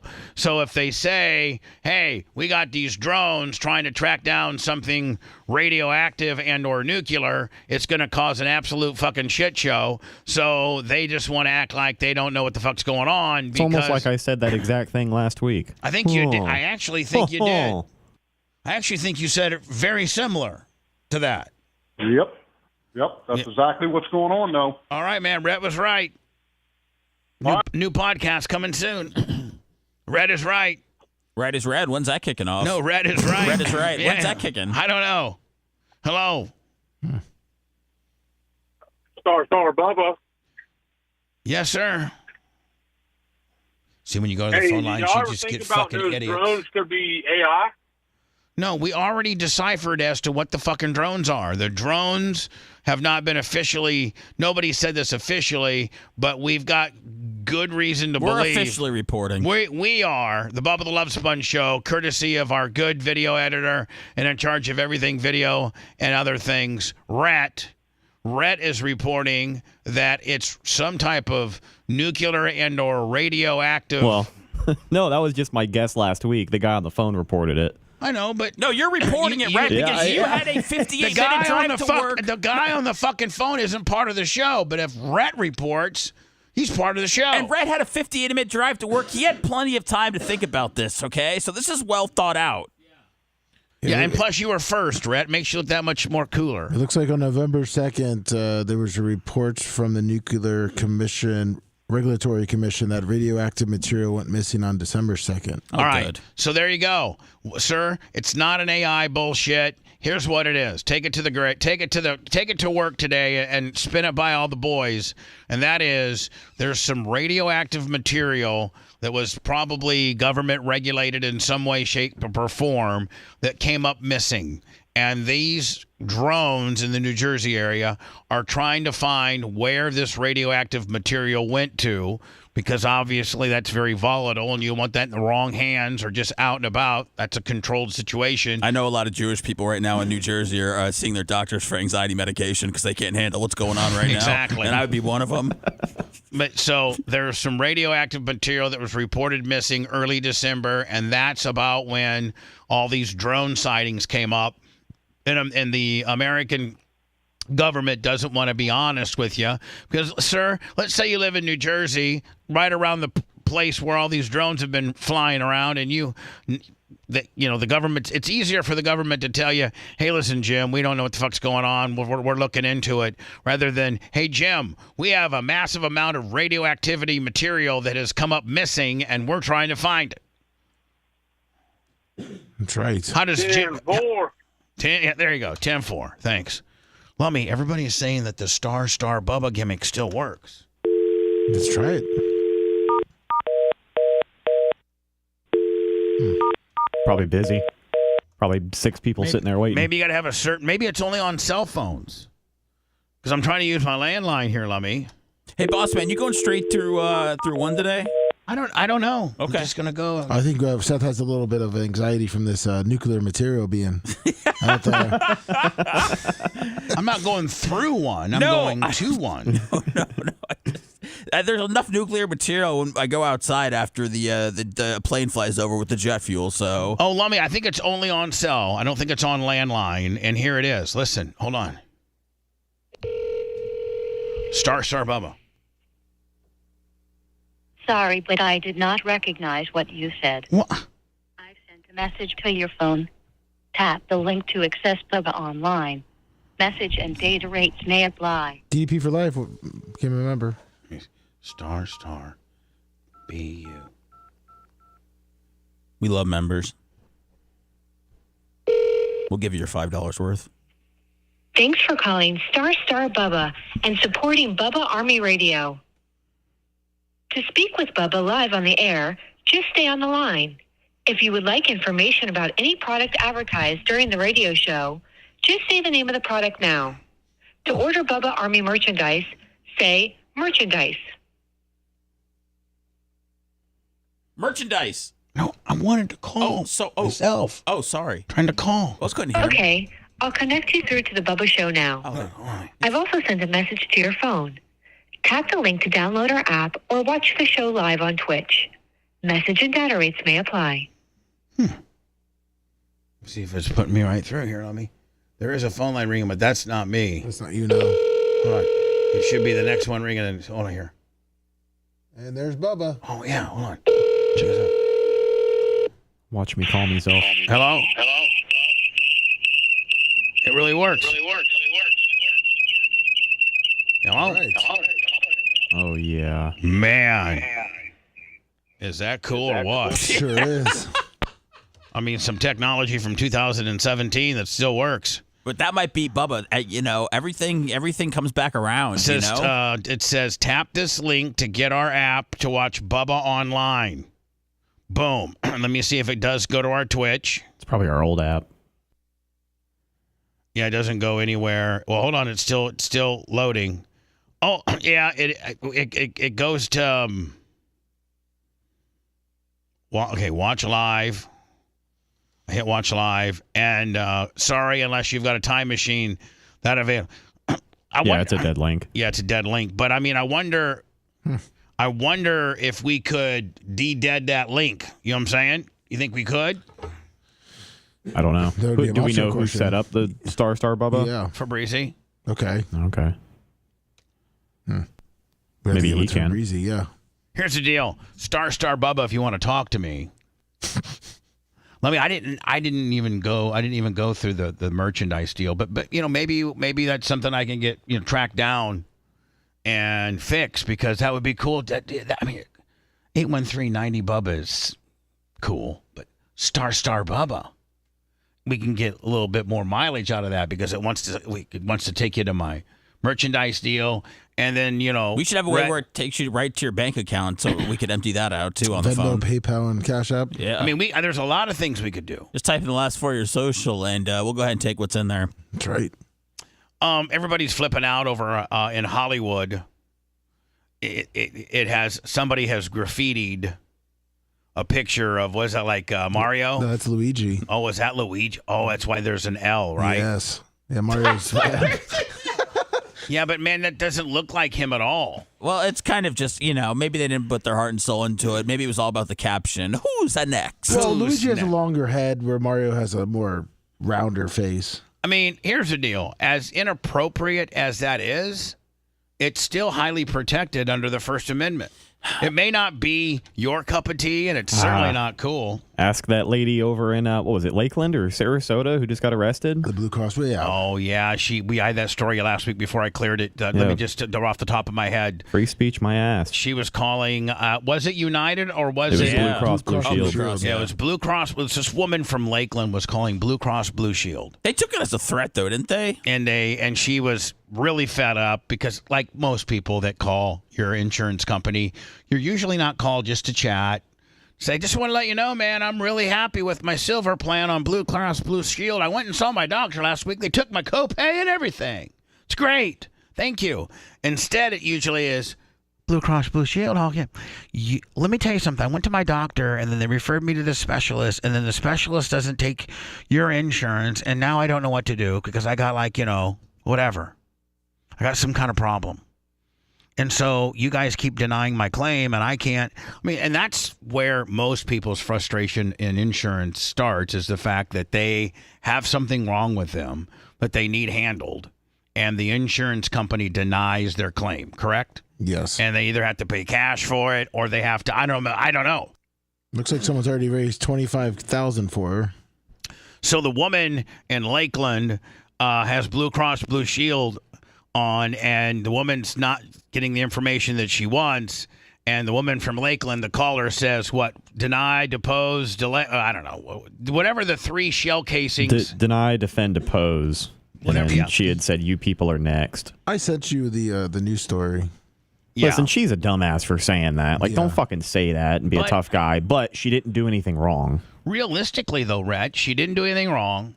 I guess they might be able to try to maybe spin it as a threat, but realistically, it should be protected under the First Amendment. Should be. She didn't say, she didn't say it and then said the person on the other end's name, and I'm coming to get you. Florida woman arrested after threatening Blue Cross Blue Shield following denied medical claims.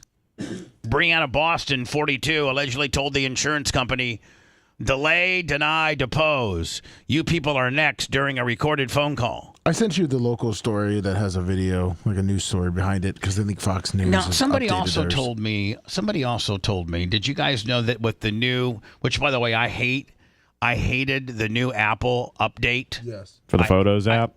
No. Just in general? Yeah. No, not the Photos app, but supposedly now you can, if you're on I don't know it to be true. I don't know this to be true. I've not tried it out.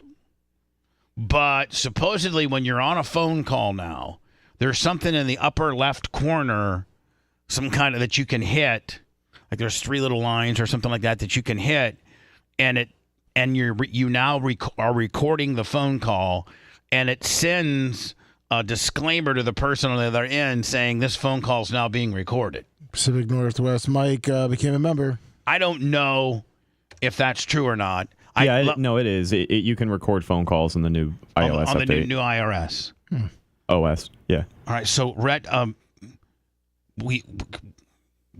should probably call somebody, Lummy, and then you hit it and see if that is indeed. So get ready. I'm going to call. Well, hold on.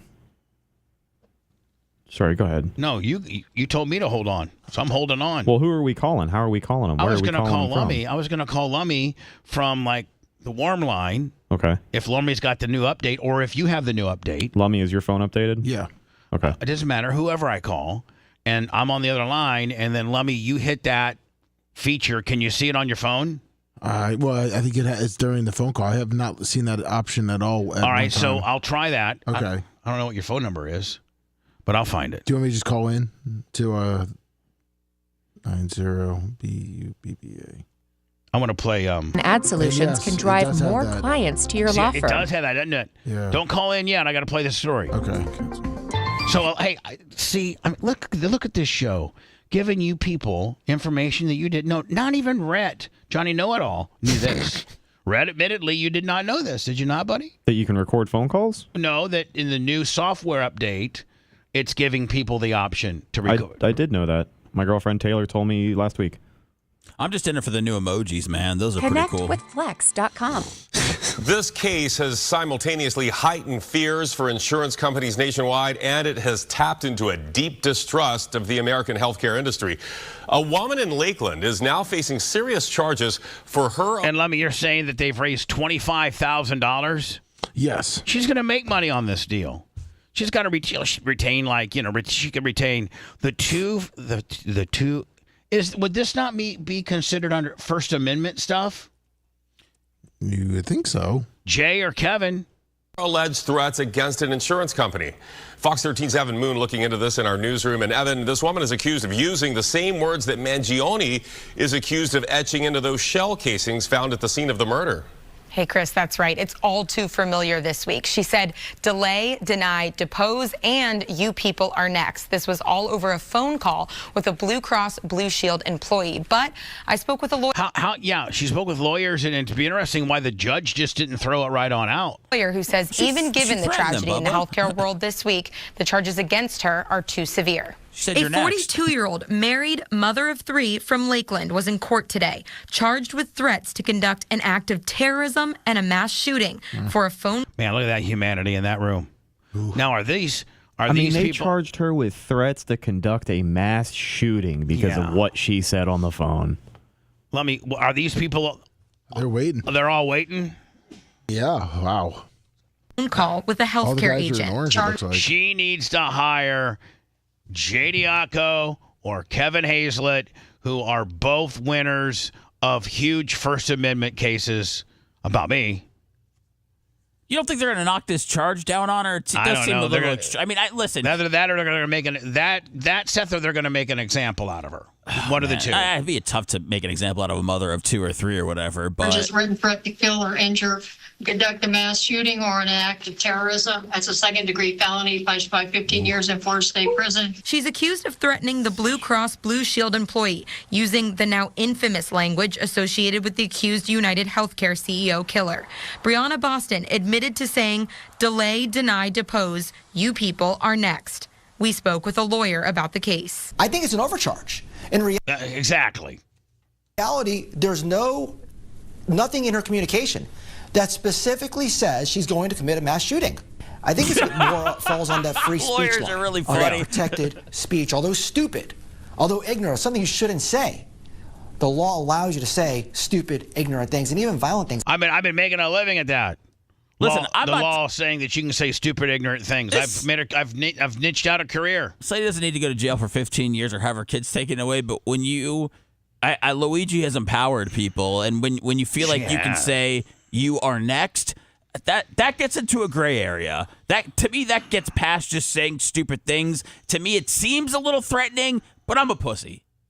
As long as it's not what's called a true threat. He said a true threat would be to a particular person or a more actionable statement. He likened her. And also would be like, I'm coming down to the Blue Cross Blue Shield building, which I think, they're based out of Jacksonville. Yes. At 123 Main Street, Jacksonville, and I know what floor you're on, and I'm coming to shoot. Now, if you've doxed the person on the other line that much, and it's that pinpointed, then yes, I can understand. But just to emulate or to recall the 3 infamous words that the Luigi said and said, "You people are next." To me, like I said. Like the guy said, it's protected speech. Although stupid shouldn't be uttered, they've way overcharged this chick. Her angry language to what thousands are posting on social media this week. If you post something stupid on Twitter and it's read by somebody who may work for some company and they're taking it as a threat, then are we going to go and arrest every person on Twitter because they say stupid things? In this case, really, it is that. It's somebody who talked to an individual who she doesn't know, has never met, has never probably even spoken to. Doesn't know where she's located, doesn't know her name. You got to get Dan some of this guy's uppers. Yeah. And said words. No, Dan doesn't need to be more up than he already is. His heart will explode. That a lot of people are uttering on social media. Still, the judge in her first court appearance setting bond at $100,000. Ridiculous.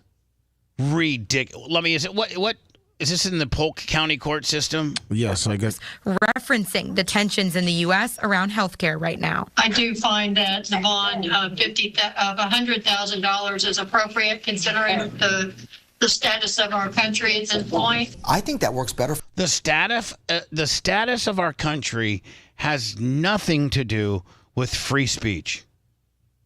Nothing. Well, but that's not. I mean, after Trump got the attempted assassination on him, people were coming up with all kinds of memes and should have bad aim and Is this Bubba, this is free speech? Like yes, free speech is going out and saying free Palestine and blocking a stupid airport, saying deny, depose, defend, or whatever, and then you're next. It's free speech. Yes, if it had been more specific, then no, it wouldn't be. But this is free speech, and quite frankly, I'm not saying I'm an expert at free speech, but I'm probably, out of everybody that's listening to this show and anybody that's participating on this show, I'm the only one that's been on trial for free speech 3 different times in one. I was on trial for free speech when I was sued by the Florida State Trooper, Lummy. Yes. I was on for free speech against the hog deal, and I was on for free speech against and the most popular of all 3, the MJ case, where I called his wife a name. And so I really have a pretty good understanding as to what's free. And Kevin Hazlett said it best: you don't appreciate the First Amendment until something offends you. And so, had she said deny, delay, depose, or whatever the hell, what's the 3 words? What is the 3? I don't know. The 3 Ds: duck, dodge, dip, dive, and duck. Deny, depose. Yeah, I'm losing track at this point too. The 3 Ds. I'm looking up this judge. So had you, if she had said that, and she said you people are next, and that's what she did say, it's protected. Now, if she said, and you people are next, Blue Cross Blue Shield, specifically your CO, Brian McGillicuddy, at the 123 Main Street headquarters in Jacksonville, Florida, now it's no longer free speech. That is a threat. That's a threat. But just what she said as unpopular, uncouth, uncool. Right after a CEO got gunned down. Not cool. Timing horrible. It's still free speech.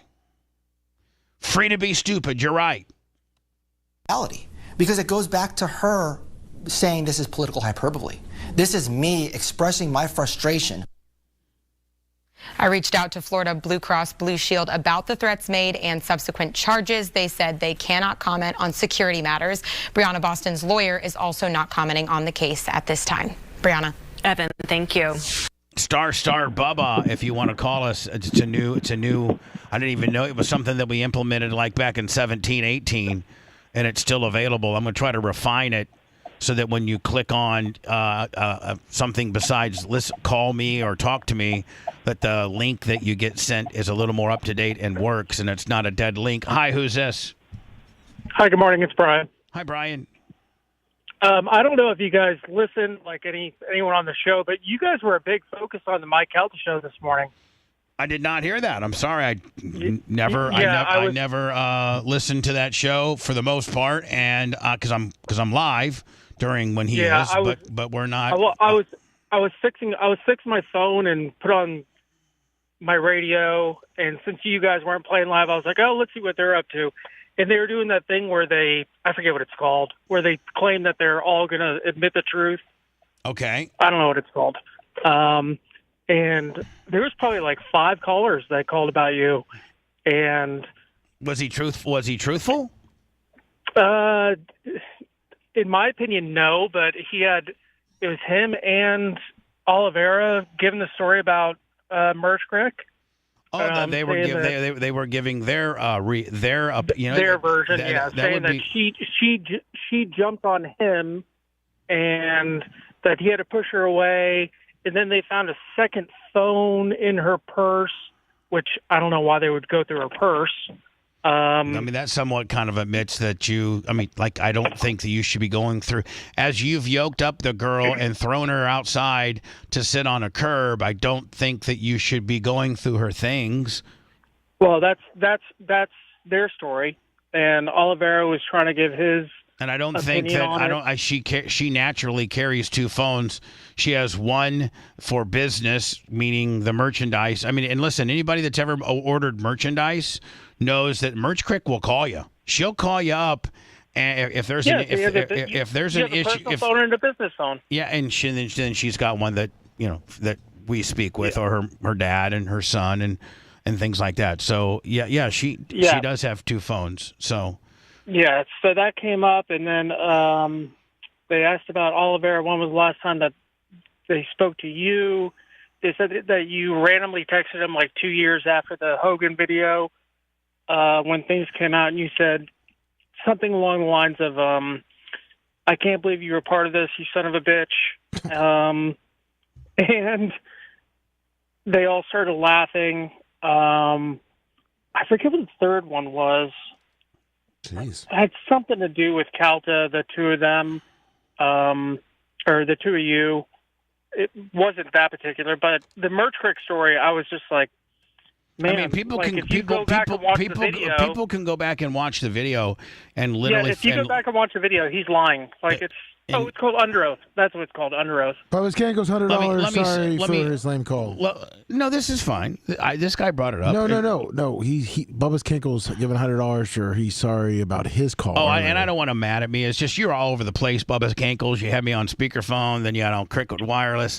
Let me go back and find the video of. I know. I just listen. They're the ones that brought it up. I just want to play it so that people can see that indeed she did not dive on him. She put her hand on his shoulder to get. And I think the natural reaction, man or woman, is like, Seth, if you come to me and I don't really know you, you're not a friend of mine, and I grab your cell phone from you, I think your natural reaction is to try to get it back. I mean, I don't have any right to. Yeah, because he did admit taking her phone first. Right. Completely admitted it. So to turn around the video and call her a loser and how pathetic is your life because everyone's here to see me. He admitted that. But then after that, it got kind of off the rails where he said that she jumped on him, and who knows? And here's the deal. Let's say she did not jump on him. She put her hand on her shoulder to grab her phone, and that's when he pie-faced her. But here's the deal. Yeah. Even if she didn't jump on him, and we're going to have the video to play here. I sent it to you. Okay, thank you. But even if she did, but she didn't, and I'm going to play the video, and God forbid everybody's going to get all mad. But even if she did, she's 110 to I think her weight fluctuates between 108 and 115. I think that's if she stepped on the scale right now, she'd probably be 112. So I mean, when a 112-pound girl jumps on you to get her phone back that you've taken, is it really that big a deal? No, I was just letting you know. I think the break was around 8:15 or something like that, because they ended up talking about Spanish being fired. They talked about what? Talked about what? Spanish being fired. Oh. Okay. Because I haven't listened to the show in years. The only reason I put it on is because I was replacing my screen and my battery on my phone, so I wasn't listening to your stuff. Yeah, that's fine. People should go over there and listen and just hear how bad it really is. It is a very, very, very bad, lazily produced show with four dudes talking about nonsense. And for that guy to be able to have a radio station in Tampa that continues to buy his way out of his issues, and for us to not have a radio station to put our show on is criminal, is absolutely criminal. I was kind of surprised that when they asked him, like, who would be your ultimate replacement if you were to be replaced, he said everyone but Drew, and I know that Seth has a history with Drew, but Drew's the best on the station. So hold on. Calta said that everybody but Drew? He said JoJo and that is just an absolute. Hold on. The next person that actually has the next person in pecking order would be Drew, and the next and Drew actually has more radio experience and is a better bona fide standalone talk show host than Calta could ever dream of. Calta's a good number. It was a decent number 2 guy, but everything he's done, he's ripped off on me, from his foundation to all the things that he tries to be. It's all emulated after me, and for him to, I don't know, somewhat disrespectfully say that Drew wouldn't be the natural tie-in as if he left just goes to show you how much he doesn't know or how narcissistic he truly is about radio. And well, he's always, Bubba, you know that he always has to have, tension going with somebody on the radio station because that's who he is. But I mean, he's threatened by Drew because Drew's good. Because Drew is, pound for pound the most talented person that walks through the doors of that radio station, and you know what? And Calta knows it. Agreed, and to be followed by second by John Senning. Yeah, absolutely. Those two. Those two. Hold on. You have them both on the same show. Those two would be a pretty damn good morning show. Those two are a good show no matter where you put them. Add in an EP and give them a little bit of help. And John Senning and Drew Garabo would be one hell of a morning show.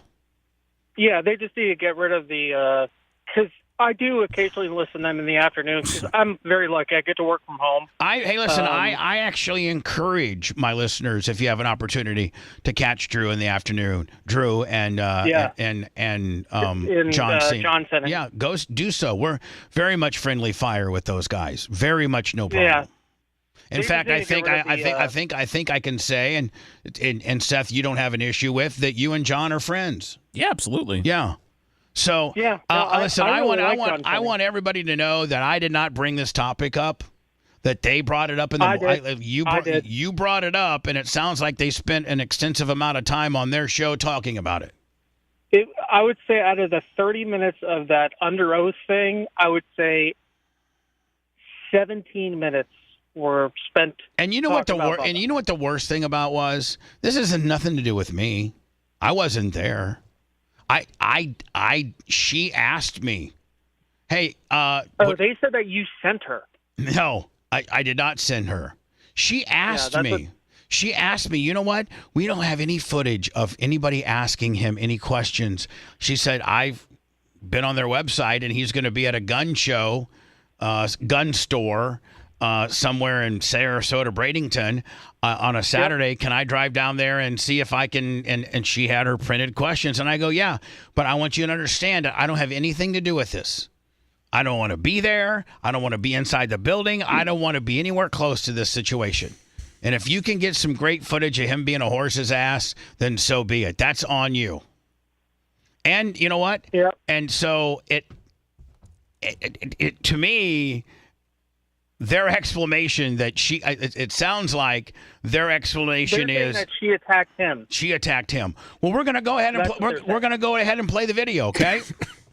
Well, no, you've done it enough. I just wanted to bring it up because I'm sure it went by the wayside. No, I have done it enough, but I want to do it one more time just so because. This is another bad thing of being on the air at 10 is that we got to get the Calta wrap up too. Yeah, today's which is apparently going through a change. They're changing formats for that. What do you mean? I think the Calta wrap up show is going to now be. They didn't really say it out loud, but I think it's going to be Monica. And I don't know I don't listen to the station enough. They haven't confirmed anything. A lot of people are just guessing, but yeah, there's probably going to be some moving around after the new year. The new show is going to cost $15 an hour, guys. I mean, that's if you want to know what's happening. Exactly. Right. Hold on, Seth. Here's the thing. Whatever they replace Roger and JP, whatever it is going to be $15 an hour. I mean, for maybe two people, yeah. Right, that's what it's going to be. Exactly. So whether it's, Johnny shits on a shingle or the Mike Calta wrap-up show for 2 additional hours, it's going to cost the company $30 an hour. That's what it is. So whatever talent makeup or whoever does what, that's why they cut Roger and JP, because Roger and JP were probably making an additional, I don't know, $30,000 a guy for doing this for this, and everybody in radio is trying to cut. Yeah. So okay, now I do remember they were suggesting, because I couldn't remember the second name. It was Johnny B. They were suggesting Johnny B and Monica and JoJo. That was going to be the 3 that they... And what they do, they break the Mike Calta show down from 10 till 2? Well, they were joking yesterday on the air that Johnny B had just gotten fired. So I don't even think the people in the building know what's going on around there. Right. So yeah. Anyway, listen, thank you for the wrap-up. Thank you for the tee-up. And I'm going to play this excursion just because they spent 30 minutes lying to everybody on what really happened, and I'm going to play what. And by the way, guess whose footage this is? This isn't. This is theirs. This is Oliveira. This is Mike Oliveira's footage. The state attorney. Well, he was sticking up the whole time trying to defend. Yeah. Did he address when Merch Crick said, "Mike Oliveira, help me," and that he's a manager? And at this point, when a manager's asked to help a talent that's whipping a girl's ass, that he doesn't help. He didn't. Not that I remember. I was listening because I was kind of focused on. Did they talk? Did they talk about the apology that Calta had to issue? Yes. That was actually the caller that called in. That what was the apology about and why did it happen? And that's when the story came in of, this girl just randomly came up. She started asking me questions. She didn't like the answers, so she jumped on me and attacked me. I took her phone, filmed what was going on, and after that, she was, I don't know if they said left or escorted, but escorted by a guy. Hold on.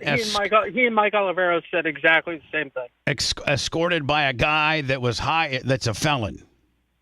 Yeah, but then they did say something about, finding out that it was Bubba's girlfriend, and at one time she killed an unarmed woman. They said that on the air? Yeah, they said that on the air. Wow. This woman killed an unarmed woman when she was a police officer. Wow. They should really, really, really be careful on what they say about this situation. But that's what they said. Wow. Do you know that the Merch Crick was involved in a suicide, which is the worst thing that can happen to a police officer? And I'm just going to go ahead. I'm going to go ahead and clear the air. They're laughing and making fun of and trying to turn this around on Merch Crick. I'll just call her Erica because that's her real name. Let's be respectful. Yeah. When she was involved in one of the worst things that can happen to a police officer. I've known police officers that have done 40 years as a police officer and never, ever had to shoot or kill anybody. And those that have, it's the worst feeling in the world to take another person's life, even if it's justified. Now, intensify that by the fact that women are wired a little different than men. We all know that. Listen, I probably wouldn't have near the problem of taking a man's life if it was suicide by cop. So let me just tell you the story that they're referring to and that they're going to try to use as evidence as to why she started this issue. But again, what did they say? She killed an unarmed person? She said this woman killed an unarmed woman when she was a police officer. Oh my God. If I could find, the break was around like 8:15, something like that. Do you know what happened? Or whatever time they do under oath. Erica was a Pasco County deputy sheriff, and there was a call for a wellness check on a woman who had written a suicide letter and sent it to her church the night before. And so the church called the Pasco County Sheriff's Department, and this woman happened to be an American Samoan woman who owned a jewelry store in Dade City. And so Erica got the call from dispatch for a wellness check to go check on this woman who had written a suicide letter because her husband had just left her. Erica's first on the scene. She asks her sergeant or whoever's in command, should she wait for him? And he said, no, due to the severity of what's going on, you need to walk into the store. She walks into the store. This is me telling the story. I could have some information that I'm not familiar with that maybe the Merch Crick can. You know what, Seth? Maybe on Thursday's show we'll have her, give whatever I mess up out. And so, Seth, I want you to listen, okay? So she walks into the store, and there's the woman, and she's a heavy-set Samoan woman. And there's a gun laying on, this is a jewelry store, a mom-and-pop jewelry store in a strip mall. And there's a gun laying on the counter right where the woman is. And Erica assures, because the first thing people are afraid is if they're going to go to jail or not. And Erica tells the woman, I can assure you, you're not in any trouble. As a business owner, you're allowed to have a gun. You just need to step away from the gun so that I can secure it, and we can talk about what issues you're having, and I'll get you help.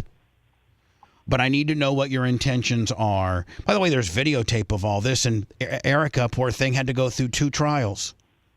And so the woman, Erica says, please step away from the gun. Please tell me your intentions. And the woman picks up the gun. And so what? I mean, let me ask you. At that point, that's a free blast. Erica shoots her. Yeah. The woman goes down. Erica then secures her weapon in her holster and takes the woman's weapon and tucks it behind her back to secure the weapon and starts administering CPR. The medics come, and the woman ends up dying. Bob White was the sheriff at the time. They went FDLE, cleared Erica. They went through all the reports, all the tapes, all the testimonies, all the emails, all the radio the videotape, the whole 9 yards, and Erica is cleared. She's cleared. Then comes to find out that this woman had her uncle or her grandfather or somebody was an American diplomat to Samoa. And so she had to go back on federal trial because they were claiming she committed a hate crime. So she went back on federal trial, in the same federal courtroom that I've had to be in, and she was cleared federally for this crime as well. Now, while this trial was happening and during this 2-year process of Erica being cleared, which, by the way, suicide from cop is the worst. You've now taken your life and you've messed up another's. And so the family of the woman that Erica killed starts putting up billboards around her son's school of Erica calling her a killer and handing out pamphlets and handbills with Erica's picture on it calling her a killer, and she had to go through all of that as well. You're going to make fun of, you're going to say that this woman that came to simply record you at a public event on an email that you sent your agent asking where to send the tape to Gawker. That's the only question that really upset him. You're going to bring in the fact that this woman is a retired deputy sheriff in good standing with full benefits because she was involved in a suicide by cop shooting, and you're going to try to use that against her as to why this event happened? To me, that's pretty chicken shit. That's pretty fucking chicken shit. Well, it happened on the air. I hope somebody needs to go get that before they take it down, because you guys are fucked. We already sent it to you. We don't have the video part, just the audio. That's all I need. Can I just go pee while you're laughing? Go pee. Okay, thank you. Go pee. I really didn't let me mean ask to you a derail question. the show. Can you see where, like, just how traumatic it would be for a woman to have to go through that? Yes, I can, Bubba, but I would not expect the other side to be especially sympathetic a manager towards that. But a manager, Mike Oliveira is a manager. And for him, he's an intern. He was part of the discussion, and they were like, "Yep, and he's part of the discussion because he's running the board for Calton now. Meanwhile, they have Galvin on there, who he 100% got busted for trying to pick up prostitutes. Like, I mean, who are you to judge? Yeah. Hey, thank you. And then make fun. Thank you for the intel. I am just enraged that listen, they can talk about this event all they want because I've put it up on my YouTube and it's amazing how Mike Calta didn't get arrested for this because he blew in a call to, probably a DeBartolo that got this taken. This got squashed. This was a no process from the state attorney because they said Merch Crick, Erica, was the aggressor on this. Go pee, Yeah. Seth. Go pee. Oh, I guess he did. So thank you so much. I thank you for that. I did not know that. I would have not known it. But thank you for the intel. It'll certainly help. It'll help. It will help. I just feel bad for Erica because it's just like that what happened to her should be absolutely not ever made an excuse to why she may or may not have done something in life. That should never come back and be an excuse in a disrespectful way to her. Shady Grady 20. All right. Well, I really hope you guys have a great holiday, and hopefully she can move past it all. I can't wait for Public Army HQ to come out. I'm already a YouTube member and bought merchandise over you for decades now. So I just sorry to upset you, but I just wanted to bring it up because it's important. Appreciate it, my friend. Thank you. It was inevitable that I think it was going to end up on your plate. Yeah, I mean, but I want everybody. You were going to find out anyways. But I didn't bring it up. I didn't start this conversation. They did this morning. Absolutely. I mean, like, I'm responding to it, and I'll get killed for.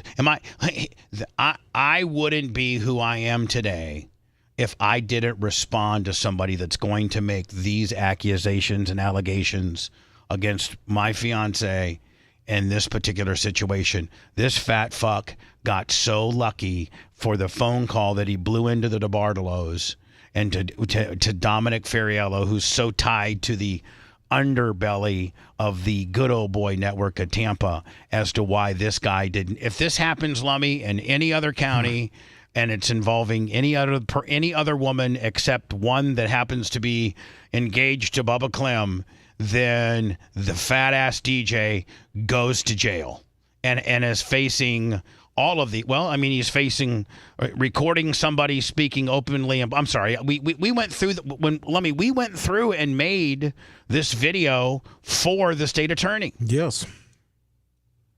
And I'm going to go ahead and replay it because I cannot believe they. Let me send me the apology too. Did you? I think I texted it to you. Yes. It's hard to play on the messenger though. We'd have to put it up on our site. We'll put it up, however. Yeah. And it's going to be a while until I get to it. So here's what happened. But it absolutely just floors me that they would use her very. I mean, listen, 813-90 Bubba or star Bubba on your cell. Any police officer that would like to go witness protection, but that is like an underwritten or unspoke of code that you don't really talk about suicide by cop unless the cop was at fault. Now, if the cop's at fault, absolutely you speak about it. But when a woman had to go through something like that, and then once she got cleared, the family then takes her back to federal court and tries to cause more havoc for her under the guise of a hate crime. She has to go through two different trials, and so here's what happened.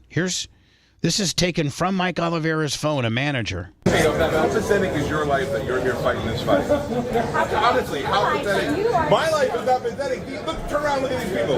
Turn around. And he finally is mad, Lummy, because she got him on the question. The question, and I cut that out because it's not. I could play the whole thing, but this is the abbreviated version. And her question was, how can you say you're not involved when I have an email correspondence between you and Tony Burton, your lawyer.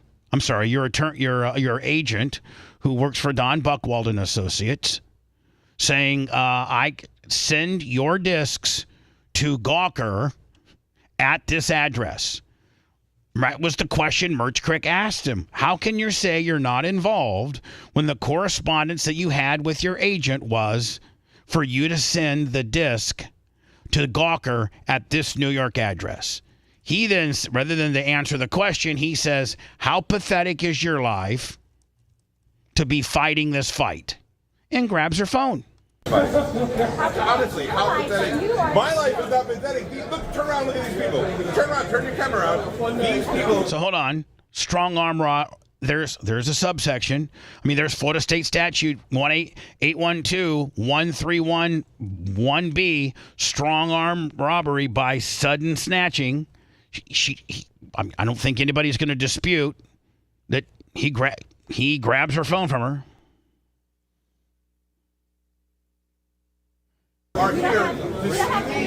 You don't have permission to take that from me. I don't give a shit. I don't give a shit. You don't have permission to film me anymore. You don't have permission to film me anymore. Okay, then at that point, then hand the phone back. Don't try to go into her phone and delete the video that she has if you're saying she doesn't have permission to film you anymore, which at the end of the day, you're at a public event. They could have asked her to leave and she would have left, but you don't have the right, if you don't want to be recorded anymore at a public event where you've invited the public over the radio to come and see you. You don't snatch their phone and then try to get into the menu and delete it. And indeed, he did delete the videos. And the cops, Lummy, when she was sitting in the curb, not allowed to be on, and not allowed to be inside, and 7 minutes later, they walked out and gave her phone. When the cops came to take her report, she's like, I don't have the videos. And she didn't know that she's more of an Android person. I just most recently, like 4 or 5 years ago, let me made her get an iPhone. Because I'm like, listen, iPhone to iPhone's easier to talk than Android to, So she's not really familiar that even if you delete a video, it goes to a delete hopper and you can recoup it before 30 days. So the police officer, Lummy, actually went in and recouped the video. Oh, okay. So if you don't have permission to film you anymore, Mike Calta, then just hit stop and hand it back to her. You've still snatched it out of her hands, but at that point, you got a lot of leg to stand on. All right, stop this. All right, so it says Florida State Statute 914-22E, denying a victim of her phone, tampering with a victim, or hindering or delayed communication by law enforcement. So now I think they said on today's show, which I haven't heard yet, that she jumped on him. Is that what the words they said, Lummy? That's what he said, yeah. That's what that All right, let's see. Back away from me or I'll kick the shit out of you. Back away from me or I'm going to kick the shit out of you. Yes. Back away from me. Back away. Verbal threat to create bodily harm. From me. Back away from me. Now, hold on. Bitch, you don't back away from me. You don't back away from me. You just got to throw out. These guys are going to throw you the fuck out. Doesn't she have every right to get her phone back? Mm-hmm. You're not the keeper of her cell phone. Get out, they'll give it to you outside. Go out and they'll give it to you outside. Mike Oliveira, I want my phone back. She actually says to a manager, and they'll give it to you outside. Mike Oliveira, I want my phone back. Now, how does she jump on him?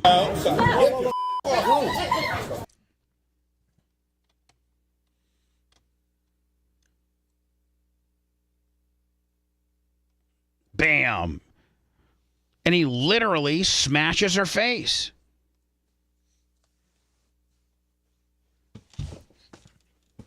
Everybody can see. Now, what I want you to watch is I want to watch her arm. And she doesn't have lunch lady arms. Merch Crick's in pretty good shape. But watch her arms ripple with the force that's used. Watch.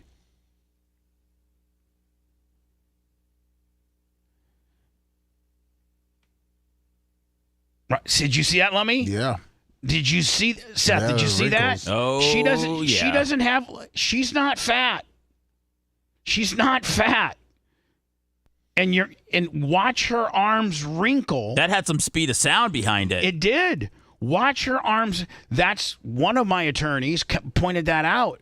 He said, Lummy, me, I'm probably got some fat arms, and I probably have some lunch lady arms, but Merch Crick doesn't.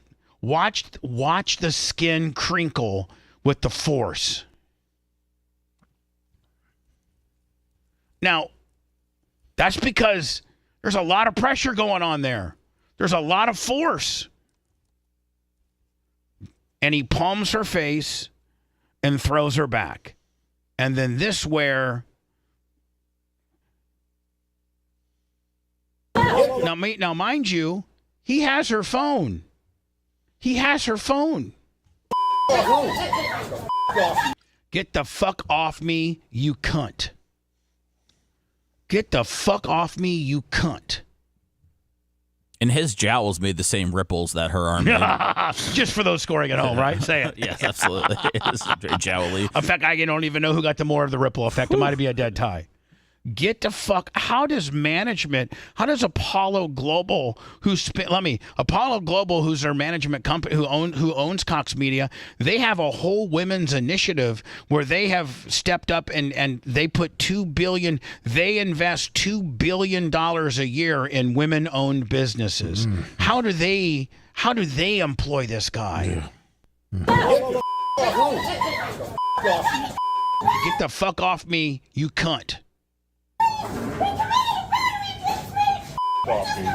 Get the fuck off me, dirty cunt. Now he's going through her phone. She's been escorted out, and he's going through her phone.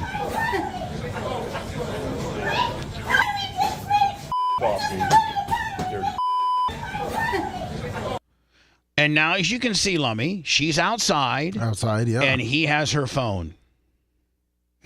Ha! I still, to this day, I understand it's the Bubba factor. I mean, it's absolutely the Bubba factor.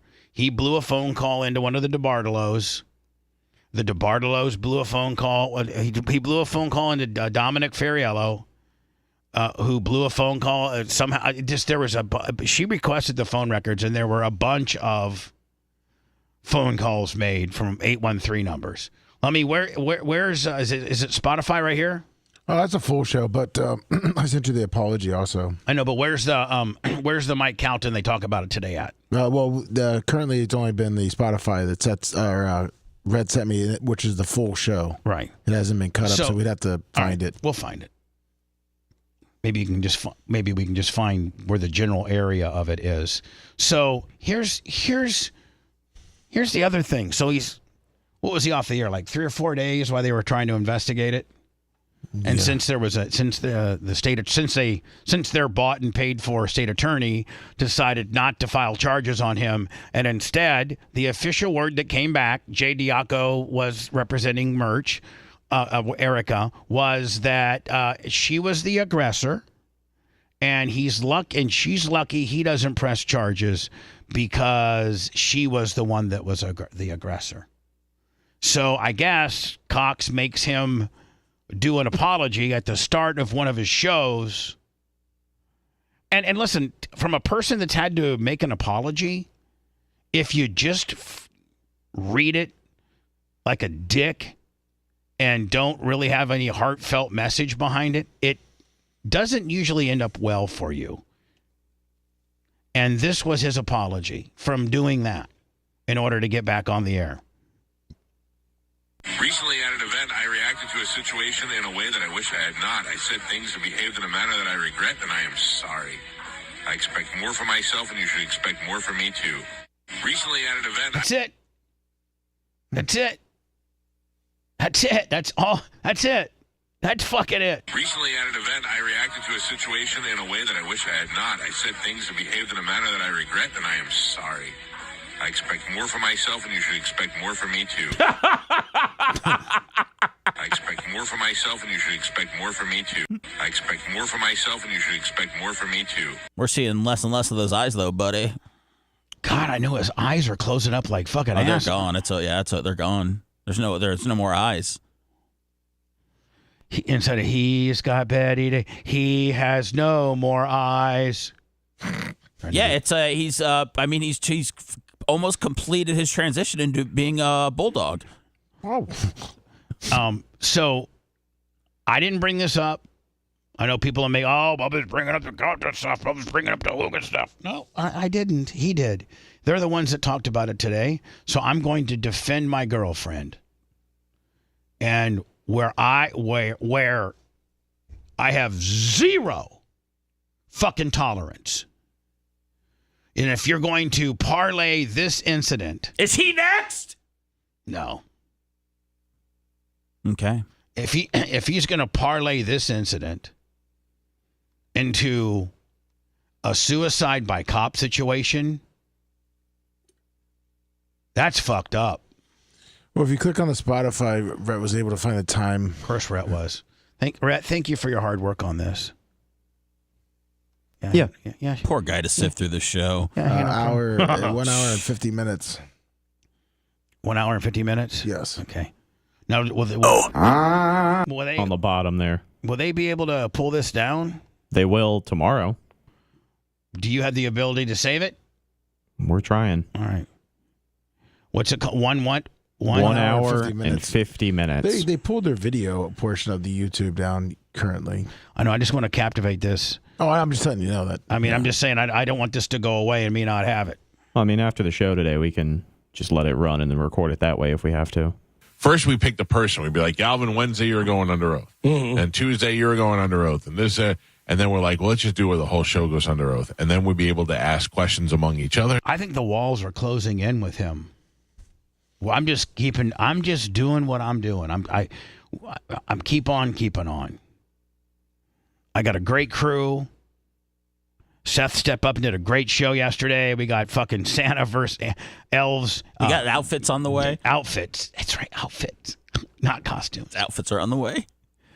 And we're a sustainable business without having to be on a sexy FM in Tampa. What I love. We're paid competitively, Lummy, aren't we? Michael Autry, $20 on the Cash App. I mean, if you were working for Cox, at 50, I mean, they're trying to get as many $15 an hour people in there, and not a lot less. Well, shit, I was making 12 at iHeart, so that would be a step up. The Mike Calta Show.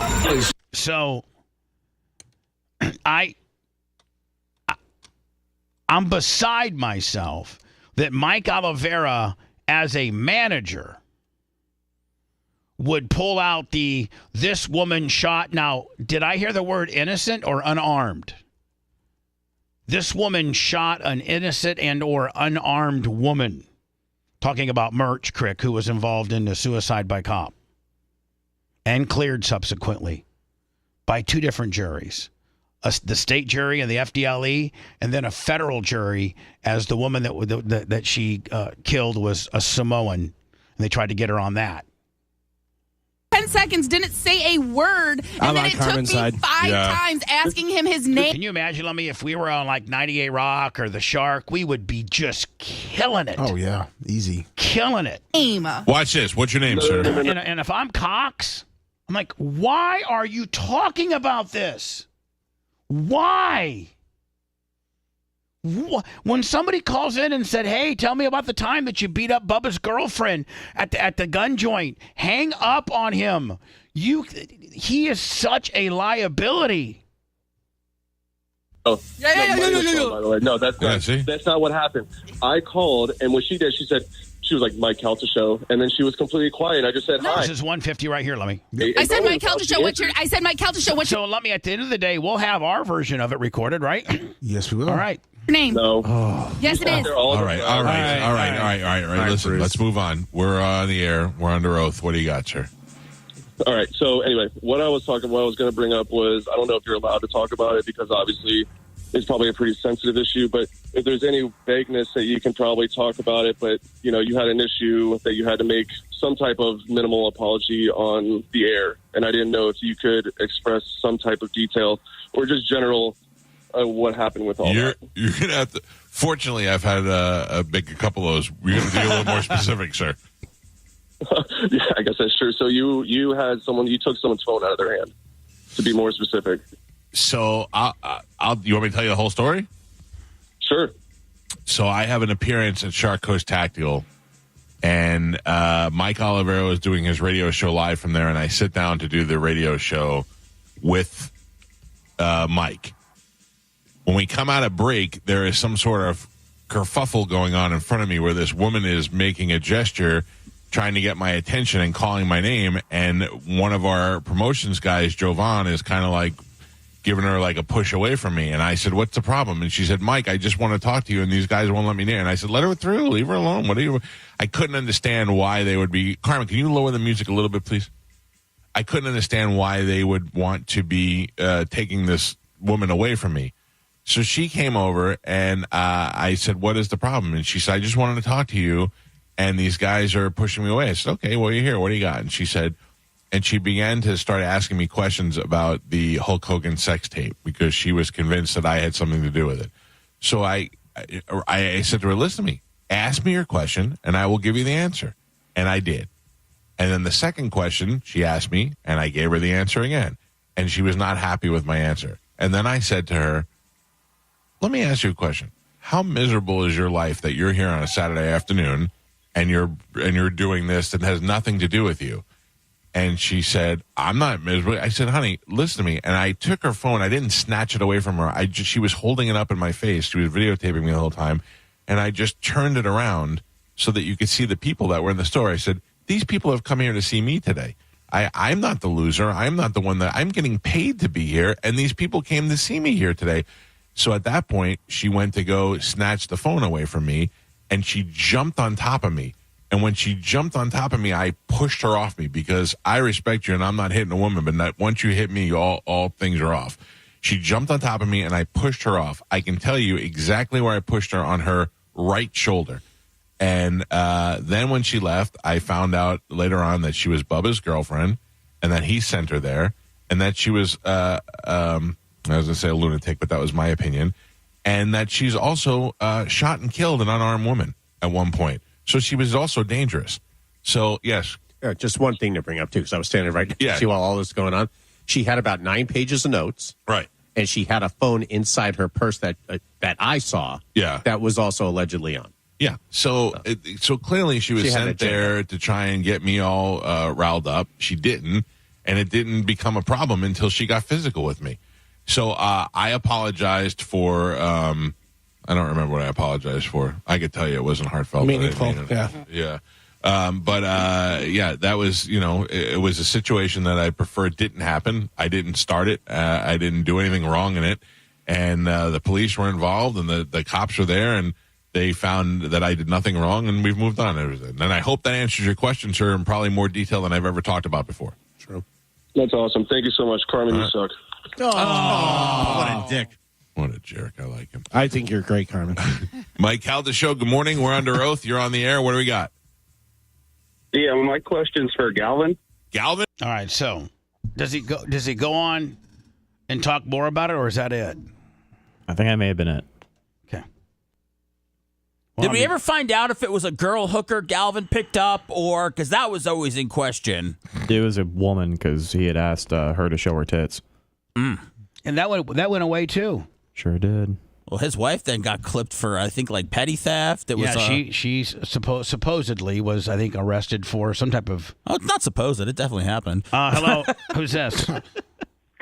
Hey, good morning, guys. Jay from New Orleans. Which, by the way, Lummy, as you see, I didn't make one sound. I wanted that clean. Yeah. Didn't make one sound. So, Rhett, we at least got it on our end now, right? So, show your tits, is that being aggressive, or is that the way you find out if they're a cop or not? It's how you find out if they're a cop. Damn, there's got to be more pleasant ways than that. But yeah, how about fucking your wife and not trying to go in Nebraska to get some strange pussy? Well, I think it was maybe going to be a little mix-in. Go ahead, sir. Hey, Bubba, Jay from New Orleans. Hi, Jay. Hey, yeah, you guys know what I do for a living, and you had asked earlier for law enforcement to call in. Yeah. So I thought I would call in and weigh in. Yeah, I'd love your opinion as to how they framed Erica with the. They didn't say suicide by cop. They shot an unarmed woman, which is the furthest thing from a truth, trying to make her, Erica, look like just a complete lunatic and validate what they did and really, really, really show the amount of respect they have for those that have served. Well, you're 1,000% right earlier, Bubba, when you said that, it's kind of an unwritten rule that we don't talk about those kind of things. Unfortunately, I've been in that position before. I know exactly what it feels like, and I've been put through the ringer afterwards. And, you and I can talk about it privately, or, in a couple of years when I retire, I'll talk about it publicly. I just can't do it right now while I'm still working. Right. So you nailed that one. It's not cool to talk about that, even if you're not involved in law enforcement. It's still not a cool thing. Well, it's not a cool thing for a radio show to say that you shot an unarmed person. That's a far cry from suicide by cop. That's a far cry. Well, absolutely. I mean, that's one of the like you said earlier, it's one of the worst things a police officer can find themselves in, and for somebody to make light of that or twist it in such a way. Not only does that make you a shitty radio personality, it's just not true, and it's not a cool thing to do to another human being. Yeah, it's just every time Erica has interaction with a police officer or law enforcement, and they find out, why she retired out early, they're like, "Man, we are so sorry." Because I'm not a police officer, but there's a brotherhood amongst police officers, sheriffs, Leo, FBI, DEA, Homeland Security, people that protect us. There's very much a soft spot in every one of their hearts when their fellow brethren of Leo, of law enforcement, has to go through something like that. They just automatically feel like it's just, and again, it's something that I can't describe because I'm not a police officer. But when she speaks to fellow retired and or active Leo and tells them what she had to go through, they're like, "Man, I got 5 or 6 more years on. I've never experienced that, and I hope I never do." Most police officers never have to shoot anybody during their career. Most don't, and that's great. Right. That's great. But those that have to, it's very much it's very much a mental thing that you have to carry around for the rest of your life. Oh, it's a nightmare, Bubba. I mean, most nights when you're trying to go to sleep, you see faces that you just can't unsee, and you relive things. It's terrible. Well, then the family, of the deceased went and put a billboard up by Erica's son's, elementary school, with a picture of Erica saying, "killer," and put up, posters all around various telephone poles and stuff like. I mean, it was bad. Then took her federal. And she had to defend herself federally, calling it a hate crime because the woman was an American Samoan. Yeah, that's terrible. Look, I get it. Everybody's got the right, to take legal action if they feel that. I mean, wasn't handled. You saw the video. What was your take of the video? It's been slowed down, it's been isolated, but that's the video, and that video isn't from me or Merch Crick. That video is from them. That's the video that was provided by them. Okay, let me break it down for you, Bubba. If this would have happened in South Louisiana, particularly on the shift that I command, I can promise you Calta would have been in jail that day on the charges of simple robbery and aggravated battery. Those two charges alone, both of which are felonies in South Louisiana, I promise you, he would have been in jail that day. I don't care who he called. You might beat the charge, but you're not going to beat the ride today, fella. You're going to jail. Period. Well, and here's the deal. They Mirandized him. He made a phone call, and they walked out. Now, you do need to correct me because I've never seen where a person gets Mirandized and then let go, but probably there's all kinds of incidents where that stuff happens. Yes. Okay. So think about why Miranda warnings are given. It's only if I'm going to ask you questions which you could have the potential to incriminate yourself, right? So I don't know. Maybe a crime hasn't been committed, but just in case, I'm going to Mirandize you. Me and my guys, we Mirandize people all the time only because we're asking them questions. It doesn't mean they're under arrest. Doesn't mean they're going to jail. We just have to give those warnings before we ask you any questions, just in case you say something that could incriminate yourself. Right. So at that point, you're just putting them on notice that I'm asking questions as part of this investigation that I can use. You say, right. Yes. Anything you say can be used. I think I've been watching too many cop movies that as soon as they Mirandize you, they put you in jail, on cuffs. So I am definitely wrong on that. To me, it looked like I would have detained him, because the police had that video. And so anyway, it is what it is. But for them to bring it up on their show and describe it as that she was the aggressor. Listen, when somebody takes your phone, I think that it's anticipated there might be a certain amount of aggression for you to get it back. Well, that's where it gets funky. But I'm telling you, in Louisiana, if I take something that is in the immediate control of someone else, if Merch Creek's holding her phone, I walk up and I snatch it from her, we call that simple robbery. That's what it is in Florida too. Okay, so that is a felony. There, you have video evidence of it. There is no excuse why he didn't go to jail that day. That's a felony. Well, since when do we look the other way on felonies? Yeah. Especially when there's video evidence of it. That blows my mind. I've been wanting to talk to you about this for a while, by the way. Well, and here's the thing. The only thing I'm rehashing everything we've already talked about. I probably shouldn't be talking about it. People are mad. But here's the thing.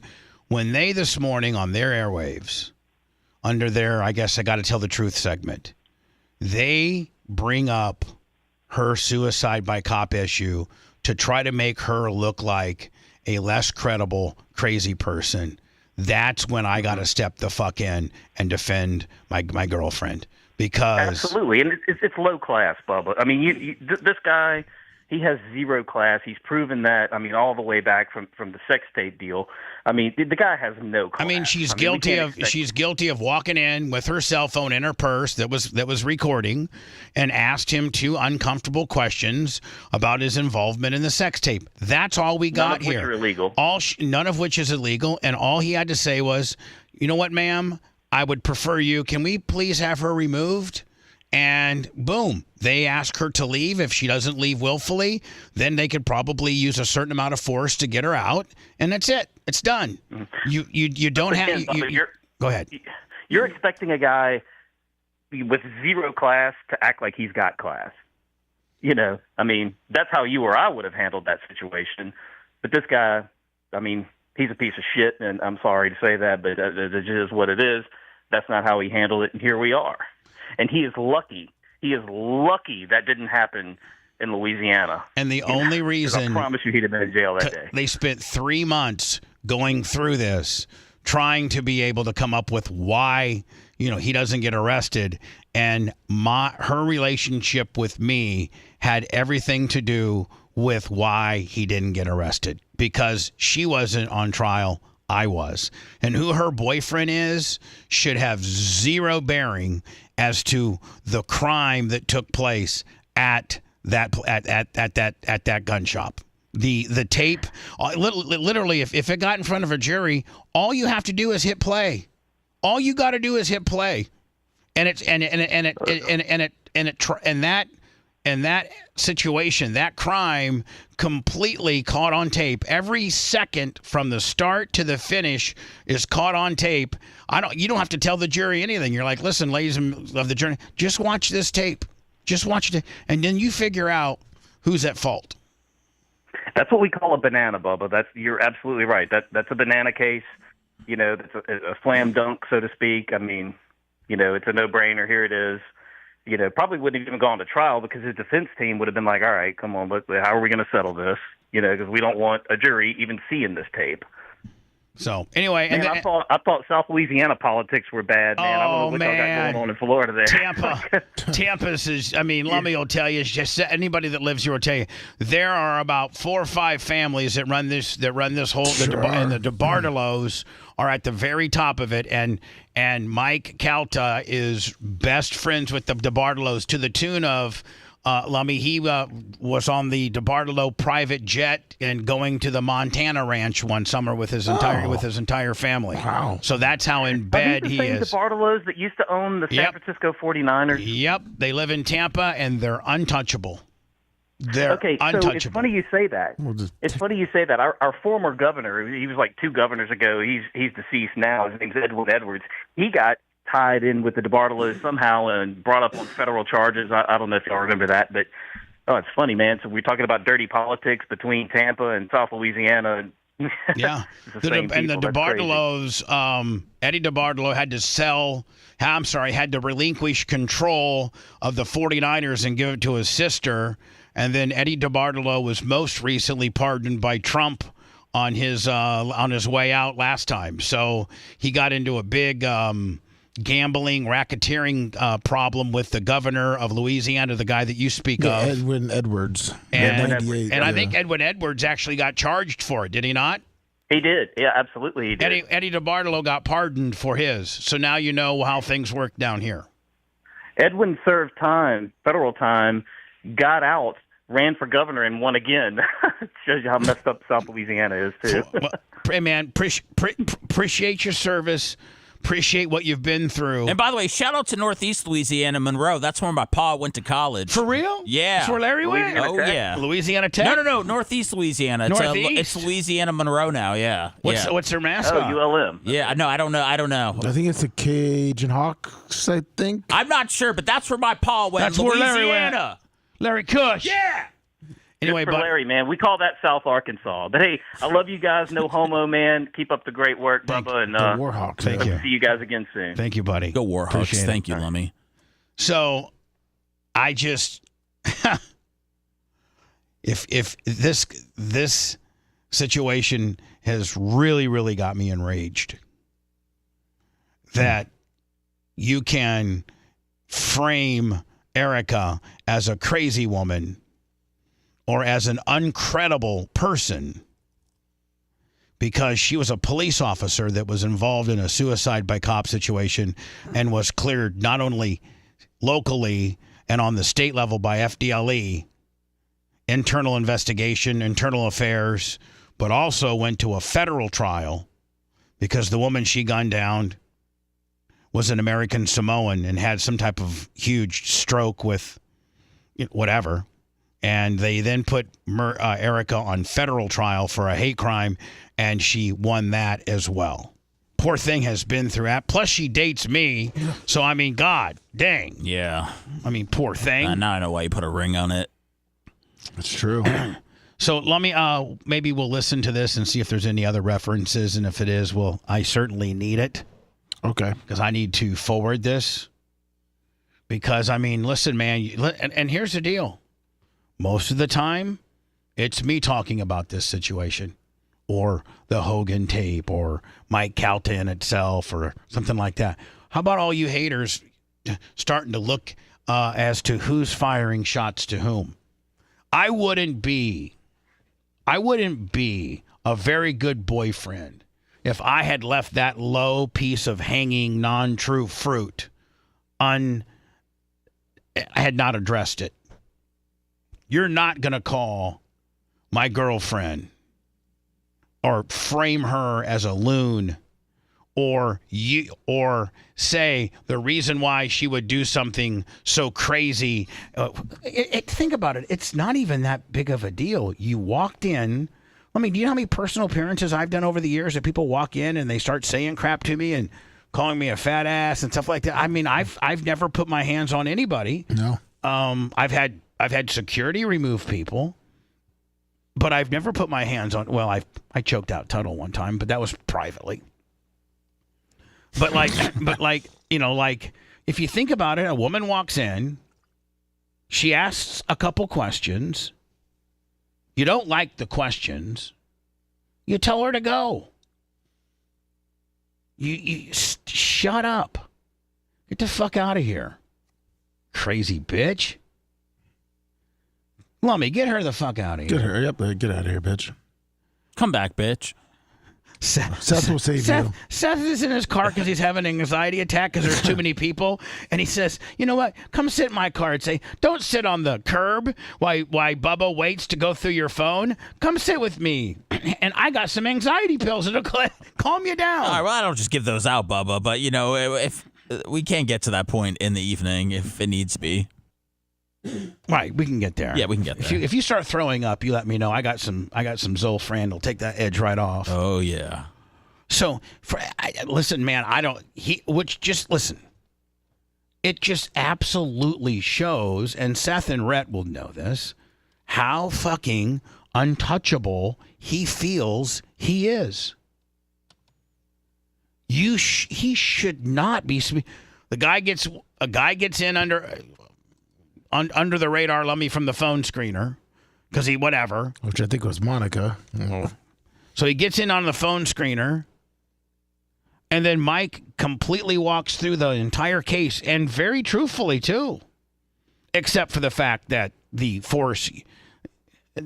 untrue factor was the fact that she did not jump on him. She put her hand on his shoulder after asking Mike Oliveira for help, and reached across his body to try to grab her phone. Now, I've asked several attorneys and several police officers, and they're like, there's a certain amount of physicalness involved and expected when somebody has taken something from you. You have the right to try to get it back, including using force. So as she puts her hand on his shoulder and reaches across his body. No Mount Plaisir, $50. March Quick is the best. He doesn't have the right to call her a dirty cunt. He doesn't have the right to have his felon bodyguard pull her out. And he doesn't have the right to smash her in the face. And then when somebody calls and asks you about said situation while explaining it. Now, I don't know if it was Calta or it was Oliveira. It might be more damning if it was Oliveira, who's supposed to be management, if he's the one that said she was a person that shot an unarmed woman. I don't know which one said that. I think that was Calta. That's because then he said that's when I knew she had violence or some shit. I think it was him. It was Calta. And so when I think which just goes to show you how uncontrollable he is, that the program director over there is a fucking joke. The program director over there that has to keep highly volatile and potentially stuff that could get you sued to keeping it under control had zero experience as a program director and was on the Mike Calta show. What's his name? John Brennan. John Brennan was on Calta's show when they fired Michael Sharkley left in the midst of this Hogan sex tape. Did you know that? That's when he left. And one thing that I got emails, but Calta wanted to say something about it, and Shark told him no. Burton emailed Shark and said, hey, we want to talk about this sex tape in A, B, C, or D. And Shark said, no, you cannot. The company says no. Soon thereafter, he was gone. And they appoint, a guy that was kind of a glorified intern and had never, ever been a program director, and just most recently, I guess, a communications degree from University of South Florida, and he's managing Bubba the Love Sponge and Mike Calta. Trouble up spice, $20. Two very volatile and possibly could get you sued air talent.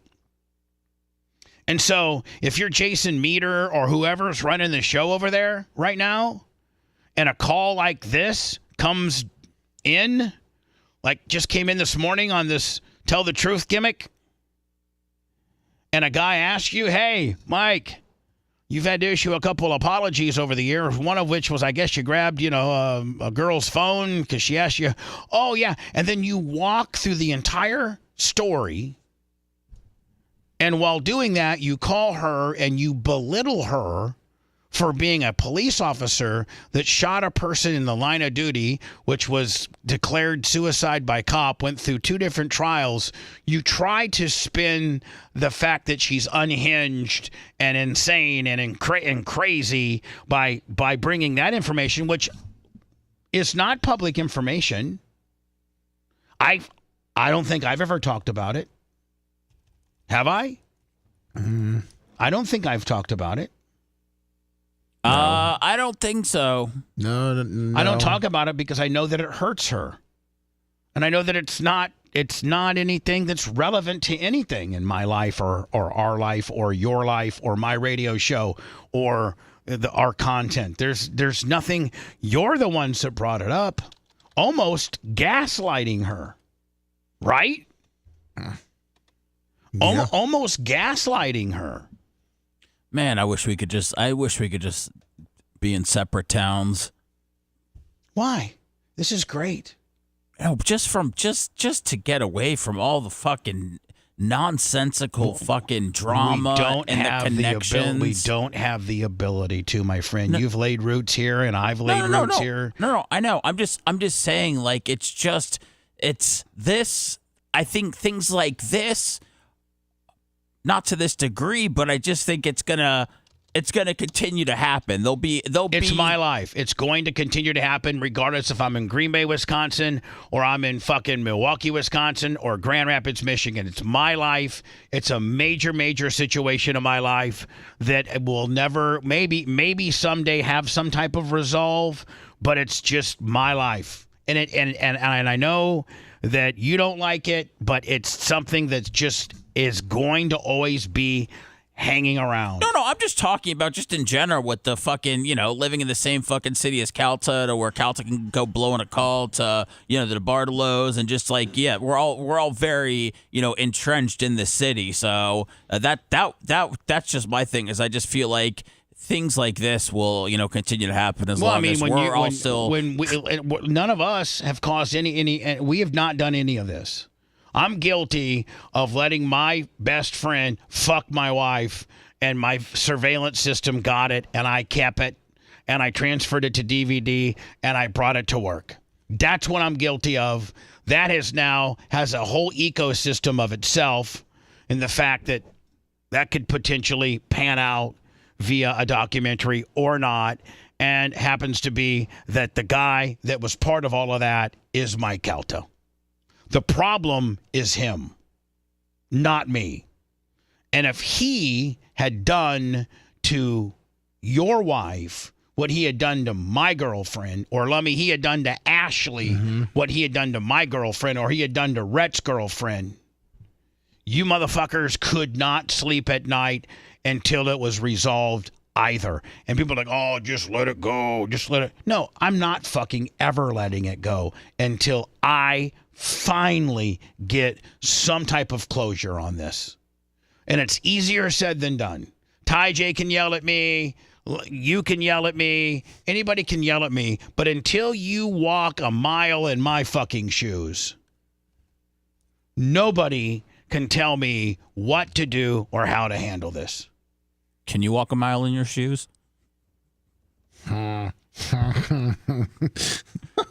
Probably a half. It's just.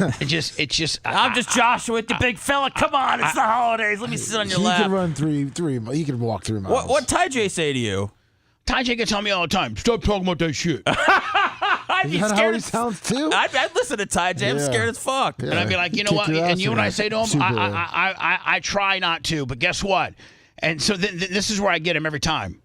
I go, let's say that the motherfucker, let's say that that Mike Calta fucking palm-faced Jeannie. Well, first of all, that shit ain't happening. Oh, no, it could happen. That ain't fucking happening. Because she'll fuck whip his ass. Well, Jeannie's a lot tougher than the merch crick.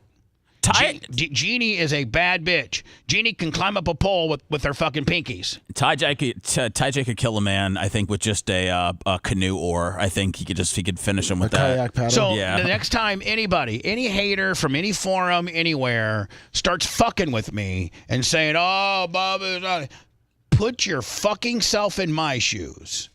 And I got 2 loose ends I still have to rectify, and I'm going to tie up these last 2 ends.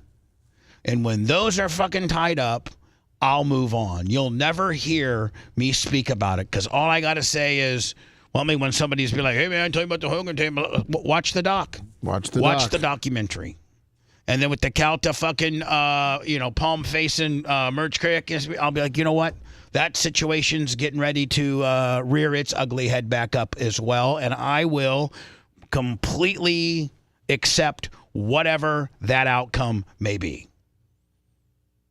And all you got to do is say, Bubba, you promised that once the doc came out and that other situation, got handled, you wouldn't talk about it, and here you are talking about it, you lying fat piece of shit.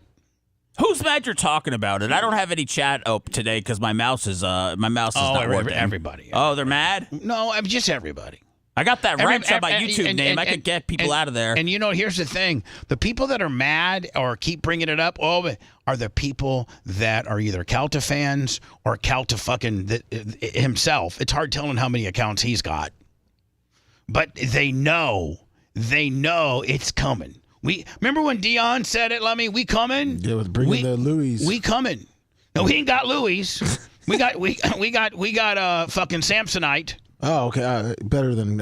Is that a gun? No, it's a suitcase. Piece of. I don't even know that Samsonite even makes suitcases. Why are we bringing suitcases if we come in? That's what Dion said. When Dion, the first day he walked in to address the Colorado team, the team that he didn't assemble, the team that he inherited. Right. He told him, we coming, and I got luggage, and my luggage is Louis, and he met Shador. So I go, we coming, we coming, and I got luggage, and my luggage is Louis, and and the rest of you guys suck, so get out of here. He basically was trying to get as many of the people that were recruited under the loser coach to get out of there. The guys that went 1-10 to get the fuck out, because he had Travis Hunter and fucking Shador.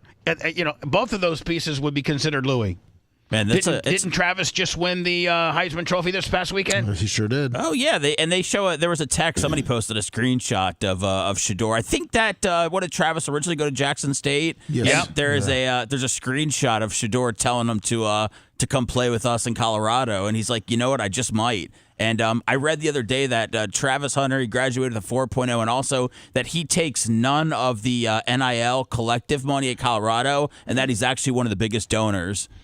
And he doesn't ever go out.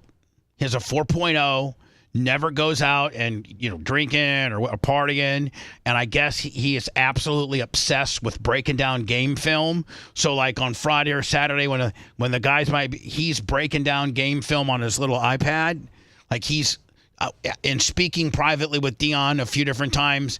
Dion said the only person that studies harder than him is him. Meaning Dion. And they talked to like 12 out of 13 GMs and head coaches, so they see Travis Hunter being a corner with some wide receivers sprinkled in. I think I agree. Triple Up Spice, $20. I think they're gonna use him much like they did a little bit with Dion, where they put him in a slot sometimes.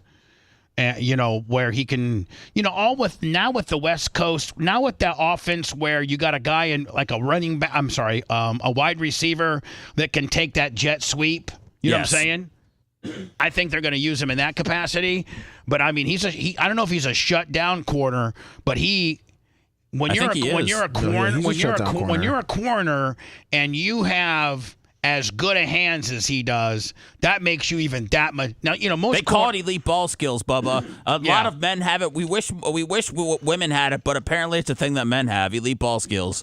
Well, he's a ball hawk, and he's a shutdown corner. And if you can get 20, 25 snaps on him on the offensive side of the ball, that just makes the team that's trying to game plan against you that much more difficult.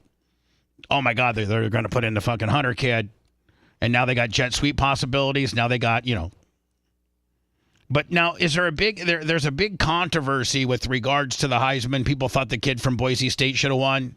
Yeah. I think there's some people that think he should have won. There's a lot of stuff coming out about Travis Hunter and his girlfriend. Like almost too much stuff. Like what? Dion had to kind of nudge her to stand up when they announced Travis's name for the Heisman, which, I don't know how much experience she has with him winning awards and being there. She's young. I think Dion was imparting, his wisdom as far as what to do in those situations. But because he'd been there before. But they also have the internet's tearing her apart, and Travis has made several videos saying that she's drinking and that she's crying and that nobody knows what their relationship's like. So, oh God. Leave a bitch to fuck things up. Well, now the thing is everybody's saying, you got to leave her, and it's like, Shannon Sharp, and it's professional football players that are now getting involved in it, and I think it's probably a lot for Travis.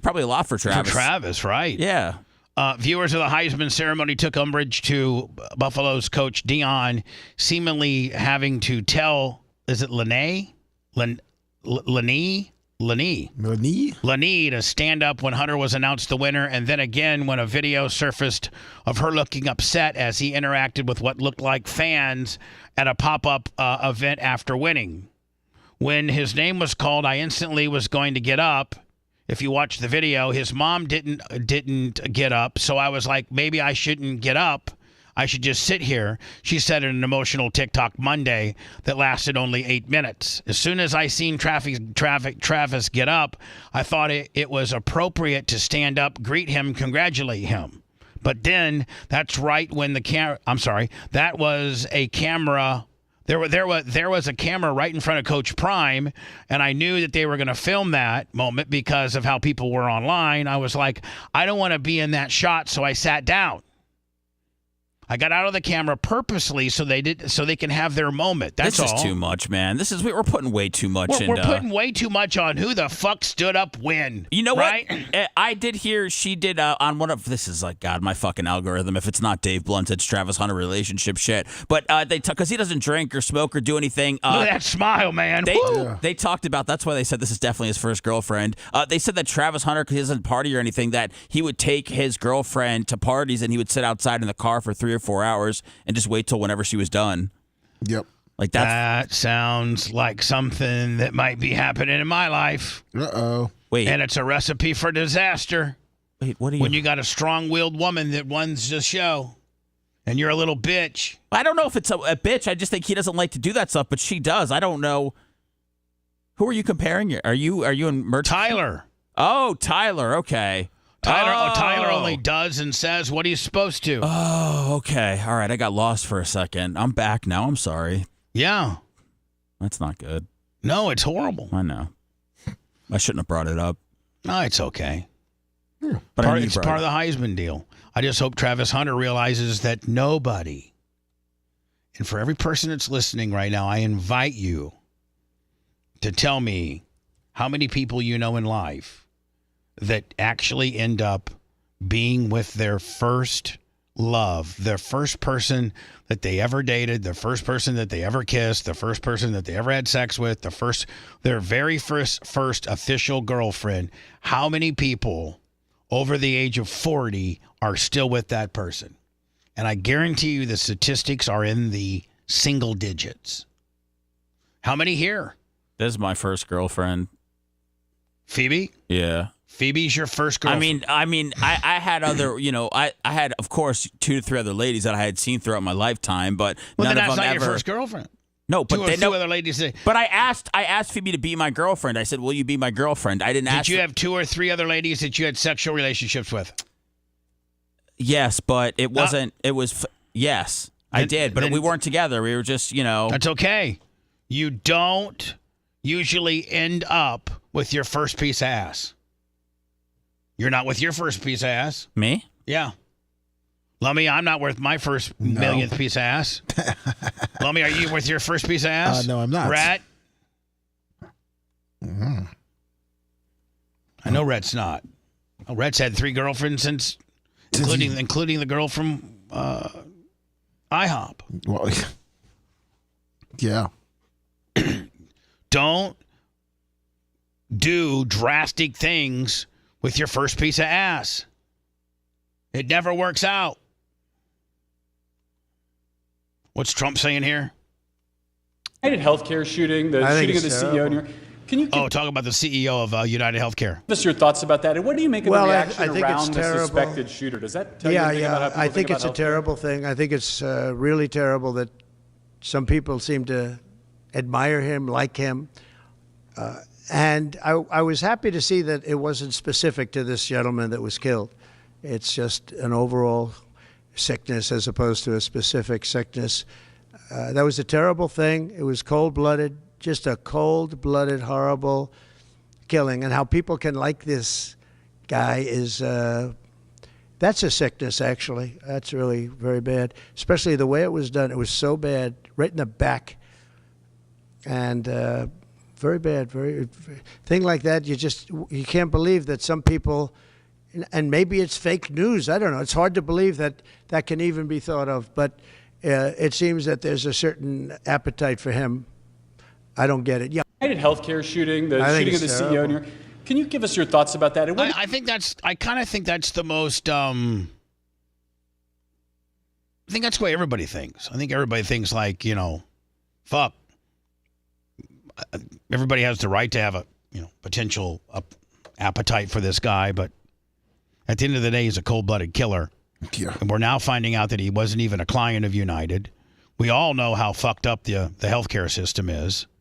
I don't think that's the answer. It certainly might make a couple other healthcare companies rethink their denial claim. And finally, let's not forget, and I think we were talking about the show earlier today and what we were going to talk about, and we had determined that we were going to talk about the Wisconsin school shooting, and then Seth just blurted out, and I agree with him. It's like, God, there's 4 dead, three dead, maybe 4 now, but three dead, 7 in the hospital. The shooter got killed. I guess, is the shooter amongst the 3? So there were 2. Is the shooter a 17-year-old girl? Have they released it yet? I don't. I know it was the last night they didn't. But it seems like we are all so very desensitized by school shootings. Bubba, this is going to go away. This is already away. Right, this is going to go away, and so you've got kids that were shot, and we're going to still, which I hate comparing this shit, but what the fuck ever. But we're still going to be talking about the CEO getting shot forever. Right. And these kids are just going to get chalked up as another school shooting that we can't do anything about.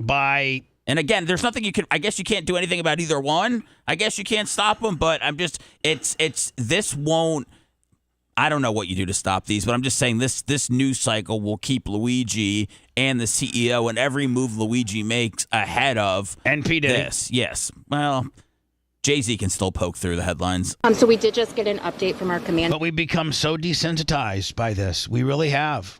So we did just get an update from our command post. 5 deceased at this time, 5 injured. All right, so they 5 dead now. Wow. So a total of 10. Again, this is a ever evolving situation. Happened in Wisconsin. Wisconsin. Just hearing that, what does that make you think? How does that make you feel? That we have to do a better job in our community on a Monday, right? So close to Christmas that we're updating victims. And so there's a lot of work that has to be done, and we're committed to doing that work. We just ask for your patience. I think the most important part is the reunification, again, that we spoke about, making sure that those persons who are in the schools, whether they're staff, students, or what have you are reunified, and we have done that. Again, I want to say thank you to all our partners. Again, our friends are here from the ATF. They're going to help us. I heard the question about the gun. I don't know yet, which is why we have a great partnership with the just outside of Madison, Wisconsin. With the ATF. 5 dead, 5 injured.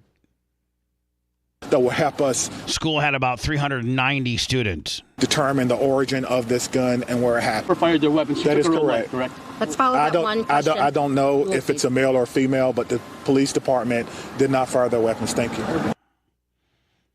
So now, if the police department didn't fire their weapons and the school shooter is dead, doesn't that kind of lead to the fact that he or she killed himself? Yes. I mean, right? Yep.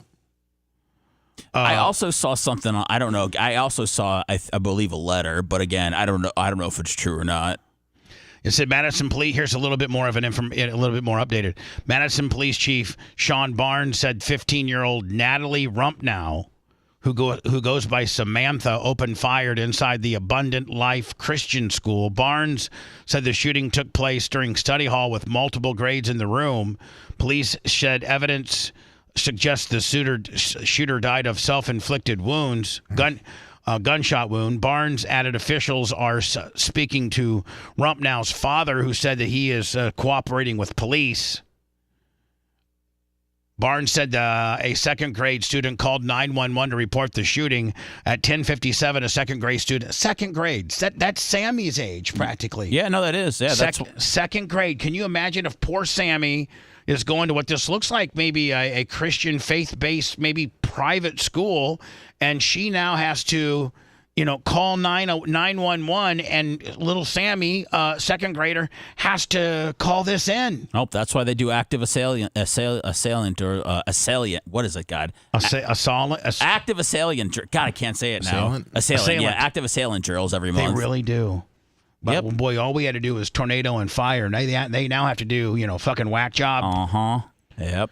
A second grade student called 911 to report the shooting had occurred at the school. We'll let that sink in for a minute. A second grade student called 911 at 10:57 to report a shooting at school. Barnes added that 2 students are still in critical condition and life-threatening injuries. A teacher and 3 other students were taken to a hospital with non-threatening, life-threatening injuries. Barnes said 2 of those individuals have since been released. The teacher and student that were killed in the shooting have not yet been identified. Barnes said that Rumpnow used a handgun in the shooting. He said police have not yet determined the motive for the attack. Every child, every person in that building is a victim and will be a victim forever. We need to figure out why and try to piece this together as to exactly what happened. Man, 15-year-old girl with a handgun. Is it going to get... Don't you think... And we're done, by the way, Lummy. 3 done. Not one stop set. No. Because you know why? I'm a fucking workhorse. I'm a Clydesdale. You are. Little Sethy, he's a stallion. Oh, I like He's to a pee. wild Mustang, and he runs real fucking fast. But he has to TT. What's this fucking Clydesdale do? This workhorse. I'm a plow horse. That's right. Just keep it going right along, buddy. You showed me how it's done. Thank you, buddy. Can't wait to go pee by my truck. Yeah, poor Lummy over there. What kind of horse is he? I can't wait to call my... I got a 3:15 IRS conference call, and I'll be on my phone with my attorneys right after the show. What about poor Lummy, though? You know he had to pee, but he was afraid to ask the whole show. Poor little guy. I'm going to go pee now. You should go TT. I am. I'm going to go pee by my truck. The 49ers suspended asshole fuckhead Devontae Campbell for quitting on the team, refused to cut him so he won't get rewarded by signing somewhere else. So I think they probably suspend him for cause, which means he is not an unrestricted free agent, which means he still can. I don't think they have to pay him. No, he's suspended. They're not cutting him, and they could recoup some of their signing bonus if they want to. What a dick. Last call of the show. The Clydesdale is done. Hello. Hey, do you guys know why LeBron James left the Lakers? Was it related to Diddy?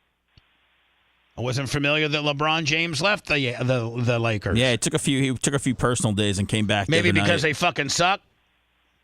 And maybe because he's pretty much picked and choosed as to who could be on the fucking team. I don't think it has anything Diddy related. The Lakers just suck because they've allowed him to run the team, and he's not a general manager.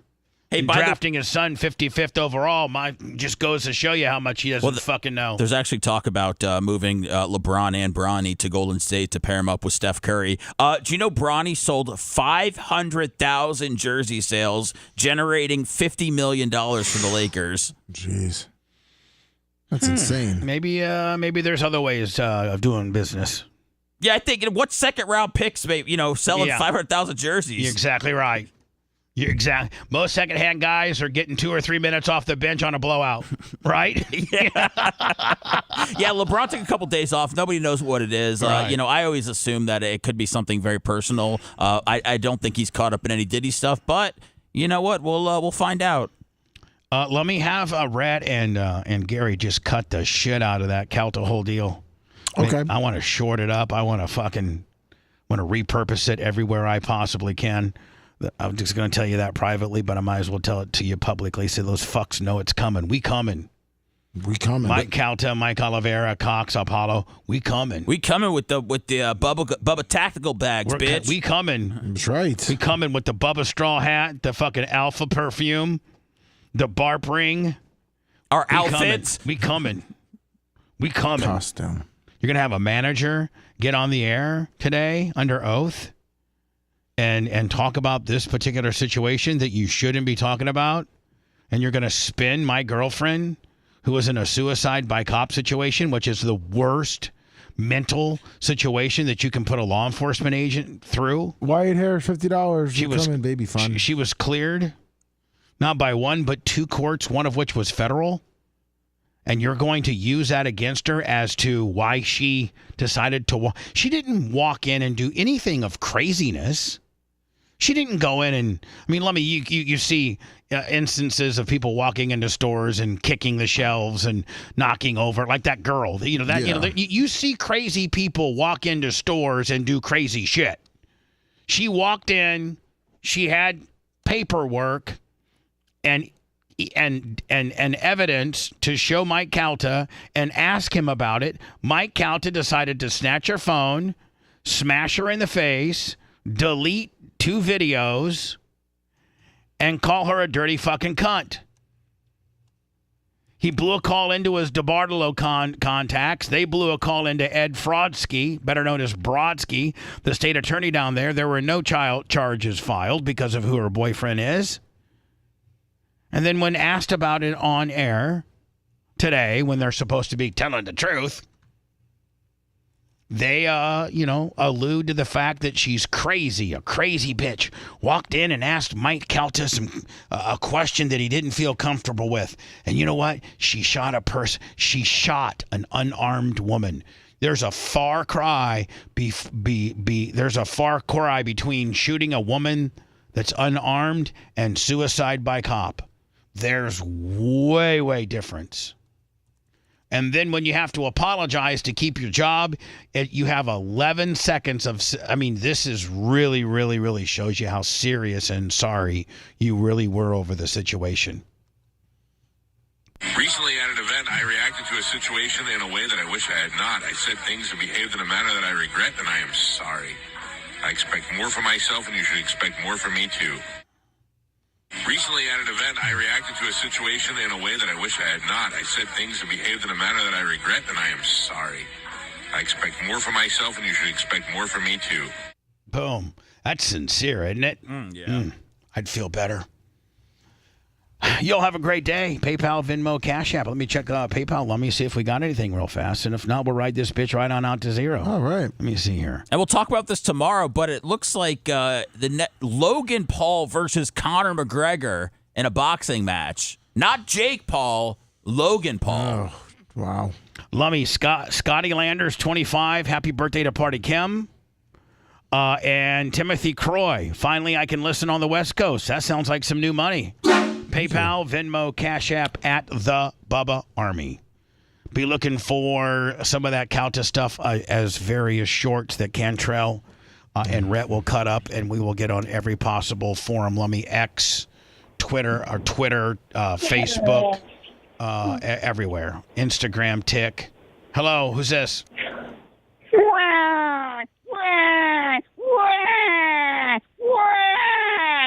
Shut the fuck up!